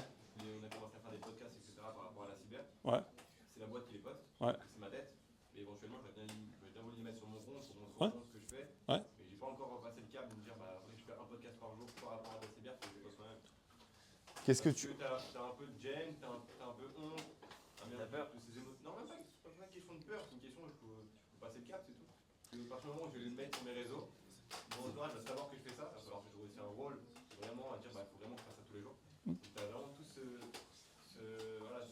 bulle qui va se créer, où ça va être mon rôle, ça va être mon truc, ça va être mon projet. Est-ce que ça va être mon projet sur long terme avec laquelle j'ai envie vraiment que les gens me connaissent par rapport à ça? Il y a plein de questions, tu vois, je veux pas faire un sujet, d'ailleurs dans 2 mois je change de sujet. Ouais. C'est pas logique. Je pense que ces questions-là, moi je me les suis posées aussi. Hein. C'est la peur d'afficher ce que tu fais publiquement, le regard des autres, les critiques, etc. Je pense qu'en soi, les gens, premièrement, je me suis rendu compte qu'ils s'en foutaient de ta vie. En fait, je pense qu'ils veulent trop savoir ce que tu s'appelles Ryan, hein, ça? Ariel. Ils veulent trop savoir ce que tu fais. Ryan. En réalité, ils s'en foutent. En fait, ils s'en foutent. Au bout de 5 minutes, ils ont déjà oublié ce que tu fais. Il y a tellement d'informations qu'on regarde tous les jours qu'en fait, les gens, ils passent. Donc, ils ne vont pas retenir ce que tu as fait il y a un an. Tu vois, vraiment. Je me souviens plus du tout du dernier short form que j'ai vu, par exemple. Tu vois, je m'en souviens plus, je sais même plus ce que c'était. Donc, 1, les gens s'en foutent. 2, les seuls mecs qui vont te critiquer et qui vont avoir un jugement sur toi, c'est les gens qui sont en dessous de toi. Les gens qui sont au-dessus de toi, ils vont jamais te critiquer. Donc, si tu as envie si ça t'importe que des gens qui sont en dessous de toi te critiquent, bon, moi en l'occurrence, je m'en fous. Parce que c'est un mec qui est en dessous de moi. Si un mec que j'admire qui me critique, là, je vais le prendre à cœur. Et je vais me dire, putain, qu'est-ce que j'ai fait de mal, etc. Deuxièmement, c'est ça. Et troisièmement, je pense que ça peut t'apporter tellement plus de positif que de négatif que, en fait, je ferai. En fait, ça peut t'apporter peut-être dans ton réseau que tu as, dans tes amis proches, peut-être un mec qui est intéressé par ce que tu fais ou qui a envie de bosser avec vous ou qui va en parler autour de lui, qui va vous amener des clients au fur et à mesure, en fait. Et même, imagine, t'arrêtes demain, t'arrêtes dans 6 mois. C'est pas grave, en fait, tu vas faire autre chose et personne ne va renier ta boîte de cybersécurité. Ils auront juste retenu que tu es un mec qui entreprend et qui a testé plusieurs projets. Voilà, c'est tout ce qu'ils vont retenir. Basta. Donc je le ferai, en fait. C'est évident. Et le personal branding, pour ceux qui ne savent pas ce que c'est le fait de parler publiquement de votre expertise, parler publiquement de vous mettre en avant sur les réseaux sociaux par rapport à ce que vous faites. Je sais pas, par exemple, vous aimez je sais pas, les sales, vous aimez la vente, vous allez commencer à parler publiquement sur TikTok ou sur Instagram, à faire des vidéos où vous parlez de techniques de vente ou documenter votre vie d'étudiant dans une école de commerce, ce que vous apprenez, comment vous allez monter votre première société. Vous connaissez le building public, ça vous dit un truc? Tu vois, c'est la construction publique. Il y a un mec qui fait ça sur TikTok, qui est en train de cartonner. Ouais, il a fait HEC, il est en train de montrer par A plus B, il a quand même un télégramme ouvert Ouais. Elle a dit maintenant, il manque des trucs. Tout TikTok, démerdez-vous, on va balancer ce que vous voulez, Ah, on de va ouf. monter ensemble. Ah, je vous donne une idée. Regarde, demain, vous voulez lancer votre boîte. Vous ne savez pas comment faire du marketing. Vous faites un truc qui est simple. C'est que vous prenez un compte TikTok, vous l'appelez le nom de votre boîte ou vous l'appelez votre nom personnellement et vous vous mettez à partager tous les jours ce que vous faites, ce que vous apprenez quand vous montez votre boîte. Et vous documentez ça, vous filmez et vous racontez les gains, les pertes que vous avez. Vous montrez tout. Et en fait, ça intéresse les gens de voir en fait, les dessous d'une société. Naturellement, vous allez faire du marketing, ça va faire de la visibilité sur votre boîte, ça va vous amener des clients et ça va faire une boucle vertueuse qui va vous amener du business pour votre business. Vous voyez ce que je veux dire? De façon gratuite. Et c'est super intéressant. Il y a plein de mecs qui ont monté leur boîte publiquement, qui ont raconté tout leur win, tout leur raté. Et en fait, ça intéresse grave les gens. Donc, c'est une technique qui est vraiment puissante que vous pouvez faire. Vous avez dit que ce qui marche bien, du coup, Tu peux me tutoyer, s'il te plaît? t'as dit du coup que ce qui marchait bien, c'était les contenus vidéo, tout ça sur TikTok. Mais moi, je trouve qu'il y a des secteurs, par exemple le textile, où il n'y a pas forcément de vidéo à faire. Ça veut dire, on va pas montrer une fille qui essaye, ok, mais ça veut dire, il n'y a rien de hyper captivant dans ça. Et c'est quoi le truc que tu veux faire? Moi, Ouais. ce serait des maillots de bain. Des maillots de bain comment? Spécial ou Ouais, spécial. ils ont quoi de spéciaux? C'est des maillots de bain plus couvrants que d'autres. Un peu quoi? Couvrants. Plus couvrant, ok. Et tu te dis quel genre de contenu je pourrais faire pour attirer les gens pour regarder mes vidéos? Ce que je ferais, c'est que j'irai sur TikTok d'abord, je taperai maillot de bain ou marque de maillot de bain, et j'irai voir toutes les marques de maillot de bain qui ont publié des vidéos sur TikTok. Et j'irai voir celles qui ont été les plus virales. Ok? Donc je regarde les vidéos qui ont hyper bien marché sur TikTok ou Instagram de personnes qui parlent de maillot de bain. Ok? Comment elles en parlent? De quelle façon elles en parlent? Et tu vois ce qui est intéressant, qu'est-ce qu'elles font différemment? Et je le réadapterai à ton propre produit. En fait, ce qui peut être intéressant dans ta marque, par exemple, tu pourrais raconter pourquoi tu as envie de faire une marque de maillot de bain qui couvre par rapport à une marque normale. Tu pourrais raconter comment tu le construis, les galères que tu as au quotidien, comment tu le conçois, quel style de coloris tu fais, comment tu vas trouver tes influenceurs. Tu pourrais en fait, la vidéo, ça offre un contenu tellement original, tu peux tellement montrer tellement de choses en vidéo que, en fait, il faut juste avoir un peu d'imagination, regarder ce que les autres y font, regarder ce que les gens font aux États-Unis, sur TikTok et tout. C'est des super bonnes inspirations. Et j'irai trouver des idées comme ça. Tu as trop de moyens de faire des choses. Il y a des gens qui ont inventé. Il y a un mec qui. Vous avez vu Leclerc de Pont-l'Abbé? Vous connaissez le Leclerc de Pont-l'Abbé? C'est un mec qui est dans un Leclerc. Alors, il vend dans un supermarché. Tu dis comment tu peux faire des vidéos qui font 1 million de vues dans un Leclerc? C'est ouf. Il y a des mecs qui vendent des fromages sur TikTok. Vous avez vu les mecs qui vendent des fromages, qui dégustent des fromages? Il y a des mecs qui vendent de tout. Il y a un mécanicien, il y a tout, même un garagiste, il peut faire des vidéos sur TikTok. Il raconte comment il fait sa vidange. En fait, c'est un truc de ouf. En fait, tous les métiers qui sont boring en quelque sorte, ils peuvent devenir intéressants grâce à la vidéo. Oh, j'ai vu un truc de ouf, je vous raconte. Okay. Un mec qui est tabagiste, qui a un bureau de tabac. Vous l'avez vu? C'est un mec qui a un bureau de tabac, il met une caméra, il se filme, et il montre juste les interactions qu'il a avec les gens. Et en fait, les gens, ils sont trop intéressants. Même moi, je regarde des vidéos pendant genre 3 minutes, un mec qui va lui parler, qui va lui dire « Ouais, rendez-moi la monnaie », il dit « Non, je peux pas te rendre la monnaie », et ça va faire une interaction qui est cool. Et en fait, tous les métiers qui paraissent banals, je sais pas comment on dit, ils deviennent trop bien. Vraiment, donc, mais tu te rends même pas compte, le Leclerc de Pont-l'Abbé, c'est le Leclerc qui fait le plus gros. Mais non, mais moi, par exemple, le tabac en question, moi, je me suis demandé c'est quel tabac. Bah, si je suis dans le coin, si j'habitais je sais pas, dans le département, j'aurais trop envie d'aller voir ce mec, je préfère aller acheter à ce mec-là qu'aller acheter à un autre mec. Bon, là, c'est dans l'exemple du tabac, mais par exemple, ce mec-là, demain, comme il sait faire des vidéos, comme il a une audience, comme il fait des millions de vues à chaque fois qu'il fait une vidéo, bah demain, il fait une promo dans son tabac ou il ouvre un deuxième tabac. Enfin, tu vois, en fait, quand tu as de la visibilité, tu as tout. Quand tu sais vendre, quand tu sais vendre comme lui, il sait vendre, bah, il peut tout faire. Il peut tout faire. Bon. Une autre question, comment tu fais pour associer vie privée, vie personnelle et le travail, l'entrepreneuriat? Parce que c'est quelque chose que je pense ça fait peur à pas mal de personnes de se dire ouais, l'entrepreneuriat c'est que tu travailles matin, midi, soir, t'as pas de vie sociale, t'as pas de vie, tu voyages pas, tu kiffes pas pendant une petite partie de ta vie. Donc comment tu fais pour pouvoir associer les deux? Bah, au début, c'est sûr que ça demande des sacrifices. Entreprendre, ça demande de faire des choix. Quand tu vas monter ta boîte, tu vas être à fond dans la boîte, tu vas. En fait, naturellement, enfin, moi, j'ai même pas l'impression que c'est des sacrifices parce que j'avais envie de faire ça en fait. Tu vois, c'est même pas. Je me suis privé de quelque chose. J'ai fait ce que j'avais envie de faire au moment où j'avais envie de le faire. C'est sûr que ça demande je bosse plus que la moyenne des gens, je pense. Voilà. Et après, je sais pas. En vrai, j'ai jamais vu ça comme un problème réellement, tu vois. Ah ouais? Non. Non, j'ai jamais vu ça comme un problème. Je pense que les gens qui voient ça comme un problème, c'est qu'ils sont pas faits pour entreprendre. Mais Ça fait tellement partie de ta vie que. Ouais, pour moi, c'est un kiff. Tu vois, je sais pas, pour moi, je sais pas, de parler avec des, enfin, de faire mon travail, et je peux le faire à minuit. Enfin, oui, parfois il faut une juste limite. Mais au début, en tout cas, dans les 2 premières années, la question, elle se pose pas. Pour moi, c'est pas des sacrifices. Je me dis pas, putain, je vis pas un calvaire, tu vois. Je suis pas en train de vivre un calvaire. Je vis un truc que j'ai envie de faire. C'est personne t'a forcé à entreprendre. On vous force pas, on vous met pas un couteau sous la gorge, on vous dit demain vous devez entreprendre. C'est votre choix. Donc si votre choix, voilà. Il n'y a rien que tu regrettes dans ta vie que tu aurais pu faire si tu n'avais pas été entrepreneur. Non, non. Après, je pense que quand vous avez les moyens de vous gagner de l'argent et vous commencez à vous développer, prendre cet argent pour aller faire des choses que vous avez envie de faire, des kiffs, tu vois. Moi, je sais, la première fois où j'ai gagné vraiment de l'argent, j'ai tout dépensé dans une voiture. Mais ça m'a un kiff. Peut-être des gens ils vont dire c'est débile, mais moi, ça m'a permis de gagner encore plus d'argent demain parce que j'ai été tellement content de vivre cette expérience-là que ça m'a donné de la motivation pour gagner encore plus d'argent derrière. Tu vois. Il y a des gens qui vont dire ouais, tu peux pas dépenser 10% de tout ce que tu gagnes dans une voiture, c'est des règles à respecter. N'importe quoi, vraiment. Donc non, faites-vous des kiffs, profitez, savourez les moments quand il y a des victoires, savourez les moments aussi quand il y a des défaites parce que c'est des apprentissages.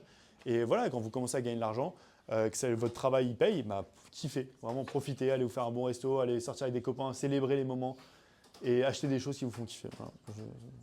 Ok. On va passer sur des questions un peu plus philosophiques, enfin philosophiques c'est un grand mot, et de réflexion. L'écosystème entrepreneurial en France, c'est une question que je pense j'aimerais bien avoir votre retour aussi.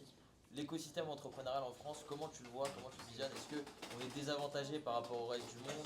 Est-ce qu'il peut être un bon entrepreneur même en France? Par exemple, en France, le problème c'est que quand on parle d'entrepreneuriat, on n'a pas une liste de 10 personnes en tête qui sortent premièrement de personnes qui ont réussi.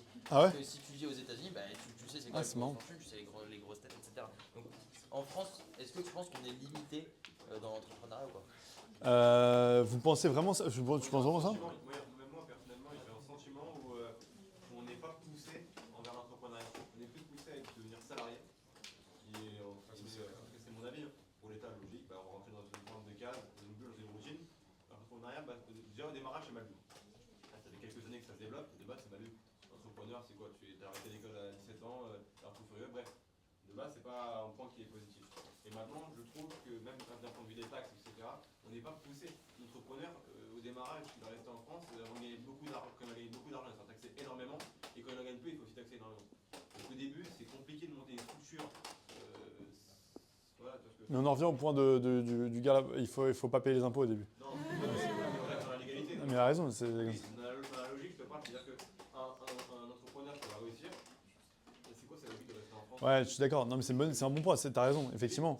Et en France, ils ne poussent pas vraiment les entrepreneurs. En réalité, quand tu vois, tu as beaucoup de taxes, tu as l'URSSAF, les trucs de galère, c'est chiant. Ça vous frustre à monter une boîte au départ. Tu vois, ça peut. Mais en contrepartie, on voit bien qu'en France, il y a beaucoup de gens qui réussissent. Bien sûr, c'est ça qu'il faut voir. Je suis d'accord. En fait, la France, c'est un putain de paradis fiscal en quelque sorte. Je vous assure. En fait, il y a plein d'aides en France. Vous montez une boîte demain, vous pouvez avoir 50 000 € de la BPI France demain. Vraiment. Vous montez tous une boîte là, vous faites un dossier, vous passez par un cabinet, je vous recommande. Et en fait, ils vous montrent votre dossier. Si vous avez un projet innovant, vous allez avoir 50 000 € gratuits donnés pour votre société pour la développer. Je ne connais pas d'autres pays qui font ça. J'ai rien que ça. Non, c'est même pas un prêt. C'est une subvention. C'est-à-dire qu'ils donnent de l'argent pour développer ta boîte. Tu ne leur dois pas l'argent à la fin. Voilà. La BPI France, elle fait ça. Mais il faut que votre boîte, elle respecte quelques critères. Il faut qu'elle innove, etc. Mais c'est jouable. Donc en fait, oui, la France, elle ne pousse pas. Elle n'a pas un climat très à valoriser les entrepreneurs, etc. Mais voyez ça comme une opportunité pour changer les choses. Tu vois, quand je vois Yomi Denzel, c'est bien ce qu'il fait en réalité parce qu'il pousse les gens à entreprendre. Vous ne trouvez pas que c'est bien? C'est cool. Vous voyez Anthony Bourbon? Vous trouvez ça bien ou pas ce qu'il fait? Bon, bah, là, il y en a quelques-uns qui commencent à émerger en France, mais vous pouvez prendre le même pli et décider vous aussi de se dire, bah, en fait, la France, en fait, si, c'est une belle opportunité. Mais c'est pour ça que je vous incite aussi à voyager aussi un petit peu, voir ce qui se fait autre part et revenir en France pour entreprendre. Parce que, en fait, quand vous sortez de la France, vous allez vous rendre compte que, putain, les croyances limitantes, elles sont cassées là-bas. Aux États-Unis, vous allez faire un voyage aux États-Unis, vous allez péter un câble. Je pense pas qu'on a réussi à faire matrixer tout ce cerveau avec tous les contenus qu'on a en tête avec les entrepreneurs et tout. Si, un petit peu. Je pense qu'on a ça faire matrixer réellement par ça et dans le sens où on a inversé les rôles. C'est-à-dire que quand on n'est pas entrepreneur, on rentre plus dans les cases des gens qui vont réussir. Tu vois ce que je veux dire? Ouais. En fait, si je scroll TikTok demain, vous allez vous rendre compte que la vie de rêve, c'est entrepreneur à succès, qui roule en belle voiture, etc. À Dubaï, etc. Bon. La réalité, c'est que je pense qu'effectivement, il faut faire attention à ne pas avoir. Enfin, ça matrix. Je pense que ça matrix fort. tu te dis en fait ta vie c'est de la merde en fait. T'es étudiant à Paris dans le froid, en fait t'es au bout de ta vie en fait. C'est ça que tu dis, dans le froid. Et la réalité des choses, c'est que ce que vous voyez objectivement, c'est en fait si quelqu'un veut vous montrer cette vie-là, c'est qu'il a quelque chose à vous vendre. En fait, c'est forcément qu'il y a un truc derrière. Et donc en fait, le client, c'est vous dans ce truc-là.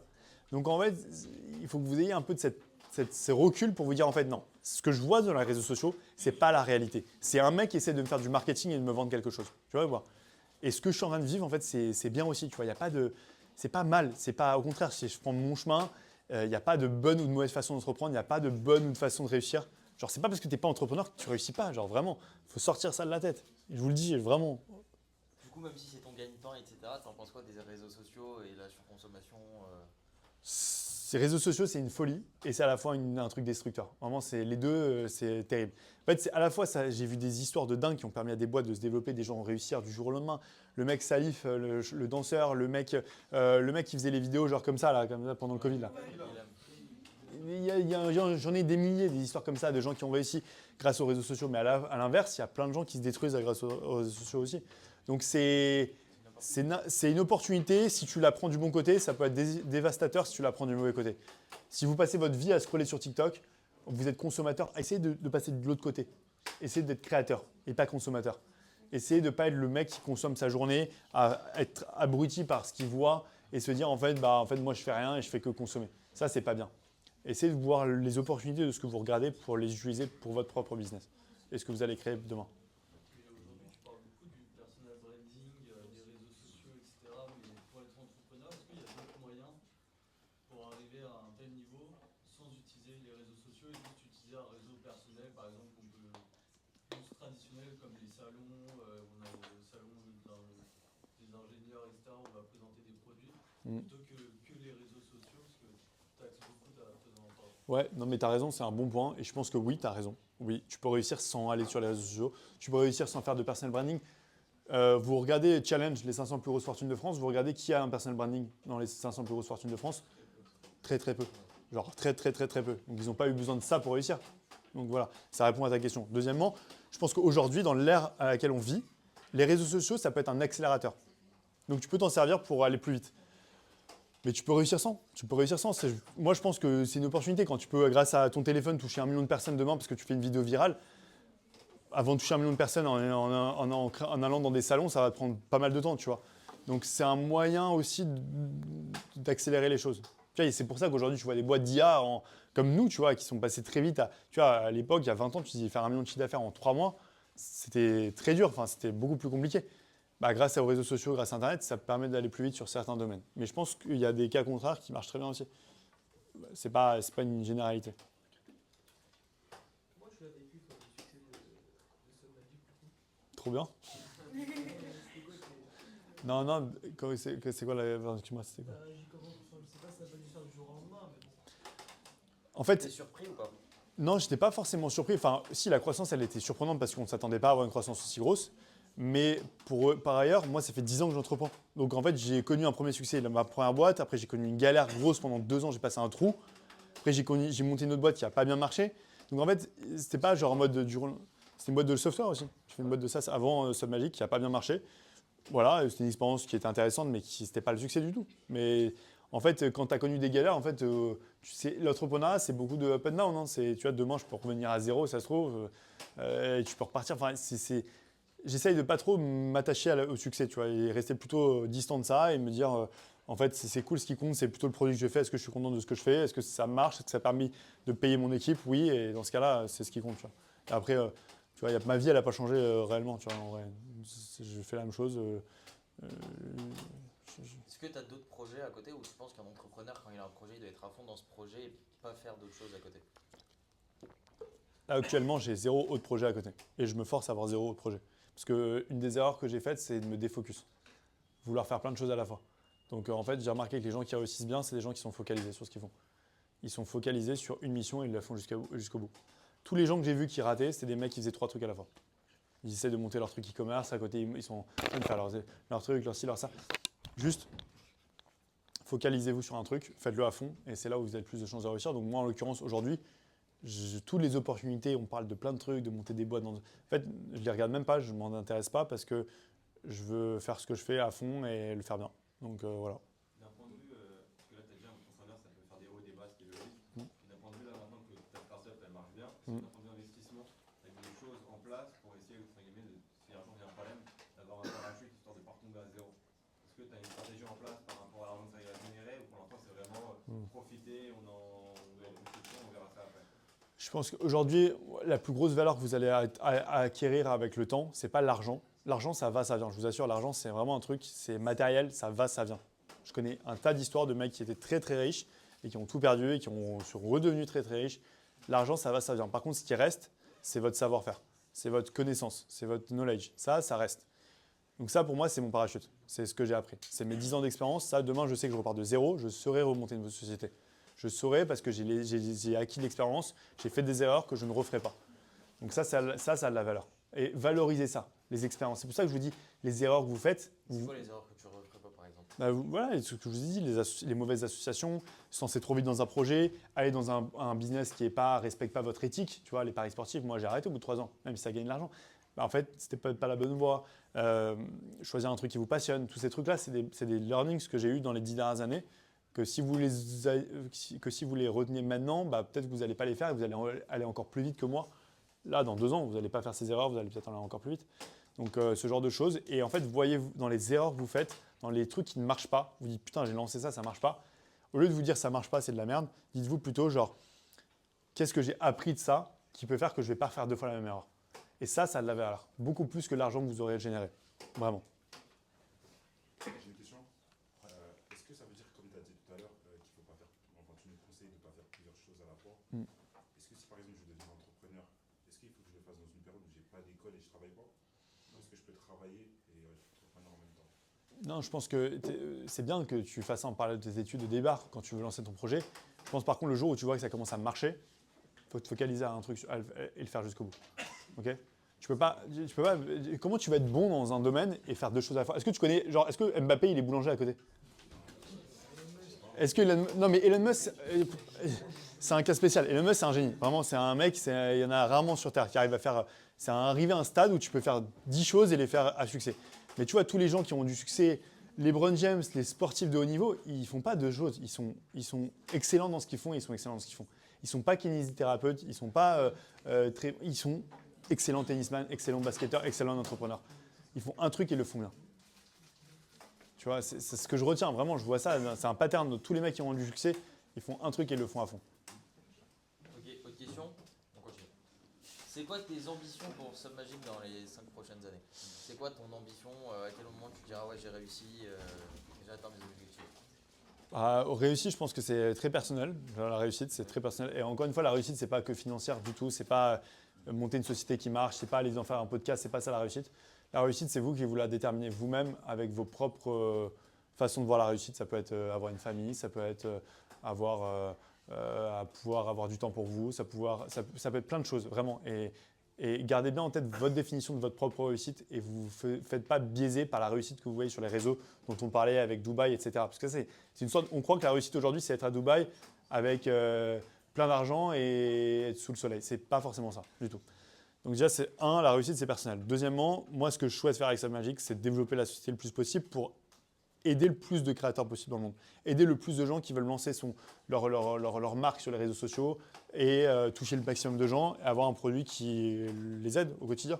C'est ça que je veux faire. C'est juste développer davantage, faire un super produit et voilà, aller aider le plus de gens possible. Nous, par exemple, le marché, par exemple, on voit beaucoup de shorts de mecs qui font des podcasts et tout, et que c'est short avec les sous-titres, etc. Ouais. Comment on fait pour se démarquer? Imaginons que nous aussi on veut faire un podcast ou quoi que ce soit, comment on fait si on veut se démarquer? Faites un podcast dans un endroit qui change. Genre tout le monde fait des podcasts dans une table avec 2 micros. Faites un podcast différent, faites-le dans une voiture, faites-le dans une piscine, faites-le au restaurant. Faites-le dans des trucs qui changent, qui sont intéressants. Faites-le. Un podcast, c'est quoi? C'est une discussion entre 2 personnes ou 3 personnes. Voilà. Là, où est-ce que tu peux avoir une discussion entre 2 et 3 personnes? Pas forcément autour d'une table. Tu peux l'avoir autour d'un terrain de foot. Tu peux l'avoir. Faites un truc qui change, innovez. Voilà, c'est juste ça le truc que je dirais. Après, moi, je pense que la notoriété des invités, par exemple, ou même si on veut lancer un projet, la notoriété de l'influenceur qu'on va utiliser pour promouvoir notre marque, c'est important. Et là, par exemple, on parlait de podcast, Ouais. la qualité des invités, la notoriété des invités. c'est sûr. C'est sûr. Au début, quand ton podcast, tu le lances et tu n'as pas d'invité, bah en fait, pourquoi j'irais t'écouter? Pourquoi j'irais passer 1h30 de mon temps à t'écouter? T'es qui? T'as fait quoi dans ta vie? Pourquoi j'irais... Ok. C'est comme un peu l'exemple de t'es dans la rue, tu vois un SDF et le mec il va te dire attends, tu veux gagner de l'argent, je vais te donner des conseils. Tu vas pas l'écouter parce que c'est un SDF. C'est naturel, c'est normal. Donc tu as besoin de montrer qui tu es, qu'est-ce que tu as fait, pourquoi je devrais passer du temps à investir du temps sur toi. Demain, si tu es dans la rue et tu croises quelqu'un, tu as Bernard Arnault qui est en face de toi et il te donne un conseil, tu vas l'écouter différemment. C'est exactement pareil. Bah, un podcast, c'est exactement pareil. C'est comment tu vas captiver l'attention des gens en amenant un invité de marque, en amenant quelqu'un qui a de la notoriété, ou sinon en ayant fait quelque chose qui est différent, ou en faisant un concept qui est nouveau, parce que tu vas apporter aux gens quelque chose qu'ils n'ont pas eu quelque part d'autre. Ça, il faut le retenir, c'est important. Ok, question un peu chiante dans la réflexion. Si tu peux résumer ton parcours, donc depuis ta jeunesse jusqu'à maintenant, en une leçon, en une phrase, en une idée, ça serait quoi? Oh putain, c'est une bonne question ça. Compliqué. Non, je dirais un truc qui me définit, c'est que j'ai toujours pris des risques et j'aime bien prendre des risques. Prendre des risques, soyez curieux. Enfin, j'ai été très curieux. Je suis curieux de tout. J'aime bien parler avec les gens, j'aime bien poser des questions, j'aime bien me renseigner sur les gens. Je suis curieux, donc ça me donne des idées et j'aime bien prendre des risques. Donc je mélange curiosité à prendre des risques, ça donne des choses qui marchent ou ne marchent pas. Et je me suis jamais abattu sur un truc qui marche pas. J'ai toujours vu comme un côté positif parce que comme ça me fait kiffer, même de rater, en fait, c'est cool. Enfin, dans quelque sorte, je vois des apprentissages. Bah, curiosité, prise de risque et pas peur de l'échec, ça fait que, on va dire que pour l'instant, ça marche plutôt ok, on va dire. Je pense qu'on a fait à peu près le tour. Une petite dernière question. C'est quoi ce que tu souhaites transmettre aux étudiants, à nous ici présents? Franchement, ce que je vous souhaite, trouvez votre voie le plus vite possible. Vraiment, trouvez votre voie le plus vite possible. Posez-vous les bonnes questions avant d'attendre 10 ans comme j'ai pu me les poser. Mais genre, qu'est-ce que vous voulez vraiment faire plus tard? Et je sais que c'est pas facile comme question parce qu'à 22 ans, tu sais pas ce que tu as envie de faire. Mais dites-vous plus vite possible où est-ce que vous êtes meilleur que les autres. Et croyez en vous parce que personne d'autre va croire en vous plus que vous. Voilà, donc croyez en vous. Ouais, non mais c'est vrai, mais vous êtes le seul à croire en vous. Mais moi, je vais pas croire en toi, Ariel, plus que toi, tu vas croire en toi, tu vois, parce que je te connais pas. Tu vois. Donc croyez en vous et tout est possible parce que la preuve en est, j'étais vraiment parti pour prendre une direction qui était totalement différente. Bac candidat libre, 4 fois collège, 3 fois lycée, de redoubler. Voilà, et j'ai pas fait d'études, tu peux y arriver. Donc il n'y a pas de règles, il n'y a pas de généralité. C'est pas parce que tu n'as pas fait d'école que tu peux y arriver. C'est pas parce que tu n'as pas fait la grande école de commerce ou HEC ou Polytechnique que tu peux pas y arriver. Tout ça, c'est des idées reçues fausses. C'est pas parce que tu es en France que tu peux pas y arriver. Voilà, faites votre propre chemin et ayez de l'inspiration des gens qui vous inspirent et défoncez tout ce qu'il faut défoncer. Voilà. Ok, vous avez des questions avant de conclure? Réfléchissez. L'association, vous êtes noté là-dessus, les gens de l'association. N'oubliez pas. On vous attend. Dernière question, après, vous n'allez pas avoir encore beaucoup de chance de pouvoir lui parler. Question, Est-ce qu'après 30 ans, c'est impossible? Enfin, vaut mieux plus, hein. Non, pas du tout. Je sais pas, j'ai pas 30 ans, mais non, je pense pas. Non. Moi j'ai une question, mais c'est personnel. Par rapport à l'achat-revente, Qu'est-ce qu'il y a? Ouais. par rapport à l'achat-revente, Ouais. vous avez acheté un gaz, vous avez des déclarations d'achat, vous avez des cartes grises. Carte grise. Le Bon Coin, carte grise à l'arrache. Ouais. Ah, je sais pas, ça fait longtemps que j'ai arrêté, mais tu peux y aller. C'est des petits trucs, tu vois. Je faisais ça avec des téléphones, après je faisais ça avec des scooters, après je faisais ça avec des voitures. Mais pourquoi vous? On a le même âge. T'inquiète. Non mais t'inquiète. Mais ouais, ça c'est bien. En fait, ça c'était trop bien parce que ça m'a appris à vendre. C'est comme toi, ça t'apprend à vendre, ça t'apprend à avoir la relation avec des gens. Tu achètes un truc à un prix A, tu le négocies, tu apprends à négocier, tu apprends à le garder, tu apprends à le valoriser et après tu apprends à le revendre. C'est bien, putain, si tu sais faire ça. Moi, je réparais, j'ai mécanique dès le début. Je prends une voiture pourrie, je la répare, je lui fais 2-3 travaux, j'essaie de la revendre, parfois je me suis raté. Et la finalité, c'est que je me suis raté. Et j'ai arrêté. Ouais, parce qu'à la fin, j'ai cru faire une bonne affaire et en fait, j'ai tout perdu. Exactement, je me suis fait niquer par un mec qui m'a vendu une BMW série 3. Elle avait un vis caché, les suspensions étaient cassées. Exactement, 318D. Elle avait pas ça, elle avait problème de suspension la mienne, mais ouais, elle a des galères. Bref. Ouais. Tu peux me reposer la question, s'il te plaît, juste. Lève-toi, vas-y. Allez, vas-y. Comment tu peux assurer que tes solutions, ton Super. Elle va rester innovante dans le futur, alors qu'on est dans un domaine qui avance très très vite, même bien plus vite que nous. Comment tu peux... Je sais pas, aucune idée, je sais pas comment elle va l'être, mais tout ce que je sais, c'est que je vais me mettre à jour, je vais écouter ce qui se passe. Comme par exemple, les agents IA, ils arrivent, bah, je vais me renseigner, je vais voir comment on peut s'adapter. Il faut toujours s'adapter. Voilà. Donc je vais m'adapter. Je vais essayer de m'adapter le plus possible. Ouais. Tout à l'heure, tu l'as dit, tu as mis l'intonation sur ce qui t'empêche d'avancer le projet. Ouais. Ouais. Ouais. Est-ce que personnellement, sur tes projets d'investissement, ça dans un deuxième projet, un occupation? J'ai pas de projet d'investissement. Je fais pas d'investissement personnel. L'immobilier, rien du tout. Non. Pourquoi? Parce que c'est du défocus. Parce qu'investir dans l'immobilier, ça prend du temps. Et quoi, il n'y a pas quelqu'un qui gère pour toi cette partie, t'as pas un gestionnaire? Non. Ça t'intéresse pas? Non, mais c'est le même point en fait. Ça prend du temps tous ces trucs-là. Même si tu as un gestionnaire, tu dois gérer le gestionnaire. Tu vois. En fait, c'est des trucs. Pour l'instant, aujourd'hui, mon focus c'est Submagic, basta. Tu vois, c'est tout. Et où est-ce que je vais dormir ce soir, basta. C'est tout. En fait, le reste, c'est pas important. C'est pas un bon investissement.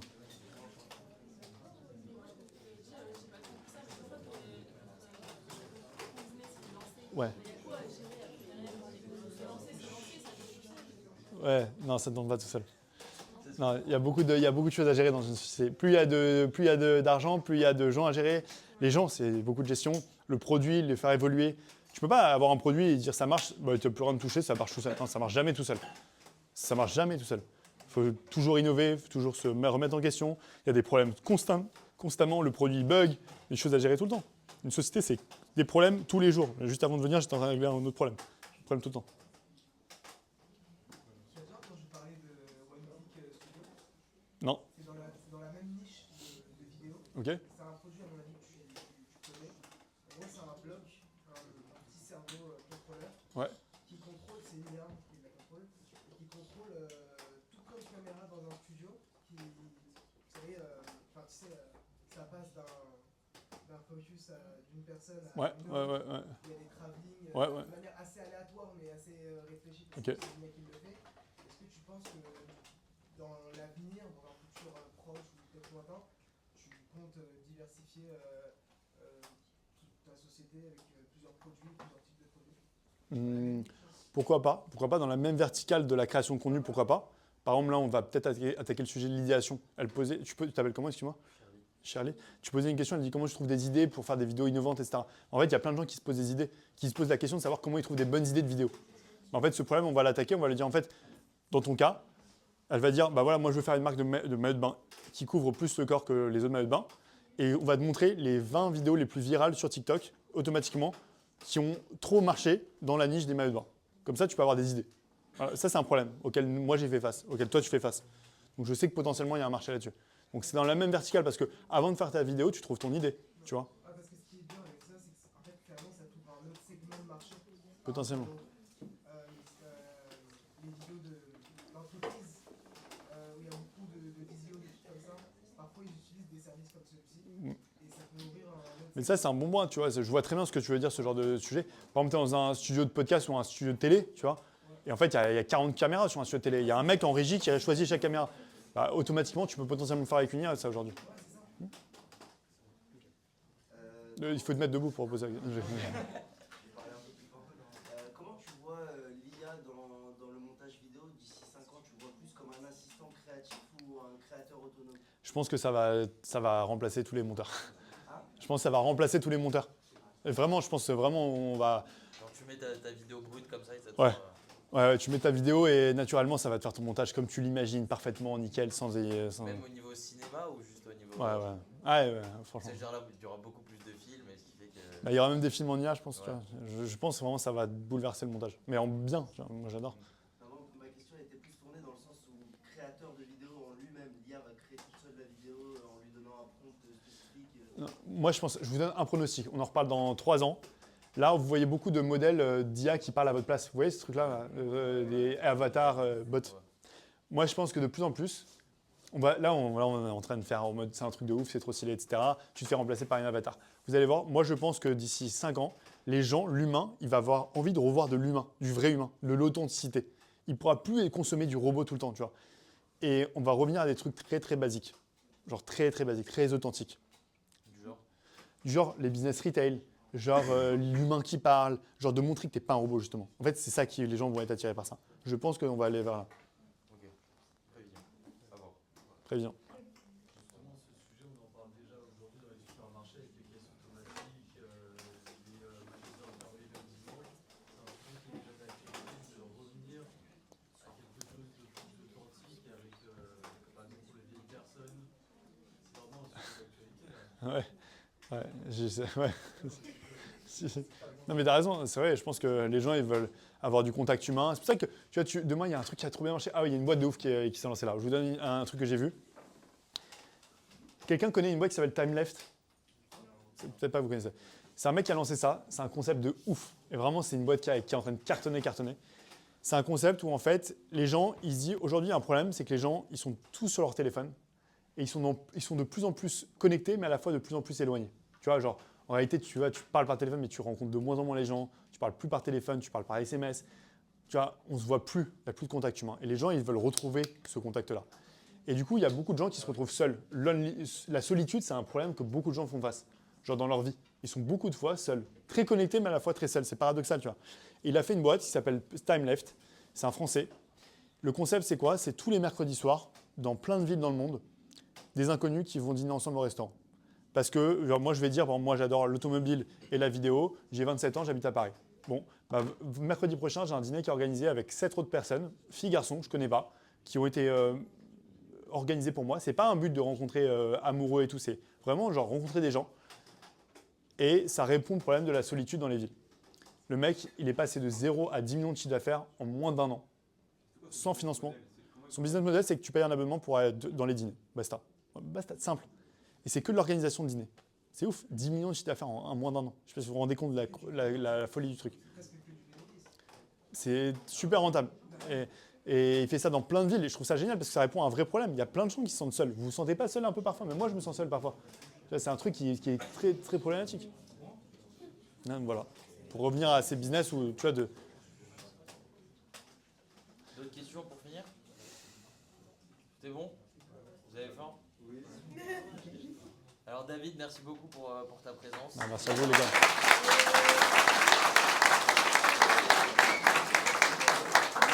Je te souhaite plein de réussite. Et à vous aussi. Plein de réussite à vous les gars et merci de m'avoir écouté, c'était gentil. Et si vous avez besoin de questions ou quoi, vous pouvez m'ajouter sur LinkedIn, me poser une question, je vous répondrai avec grand plaisir. Et voilà. et petit code promo Sub Magic. Code promo Sub Magic, je balance à Isaac qui vous le donnera. Merci tout le monde. Bravo.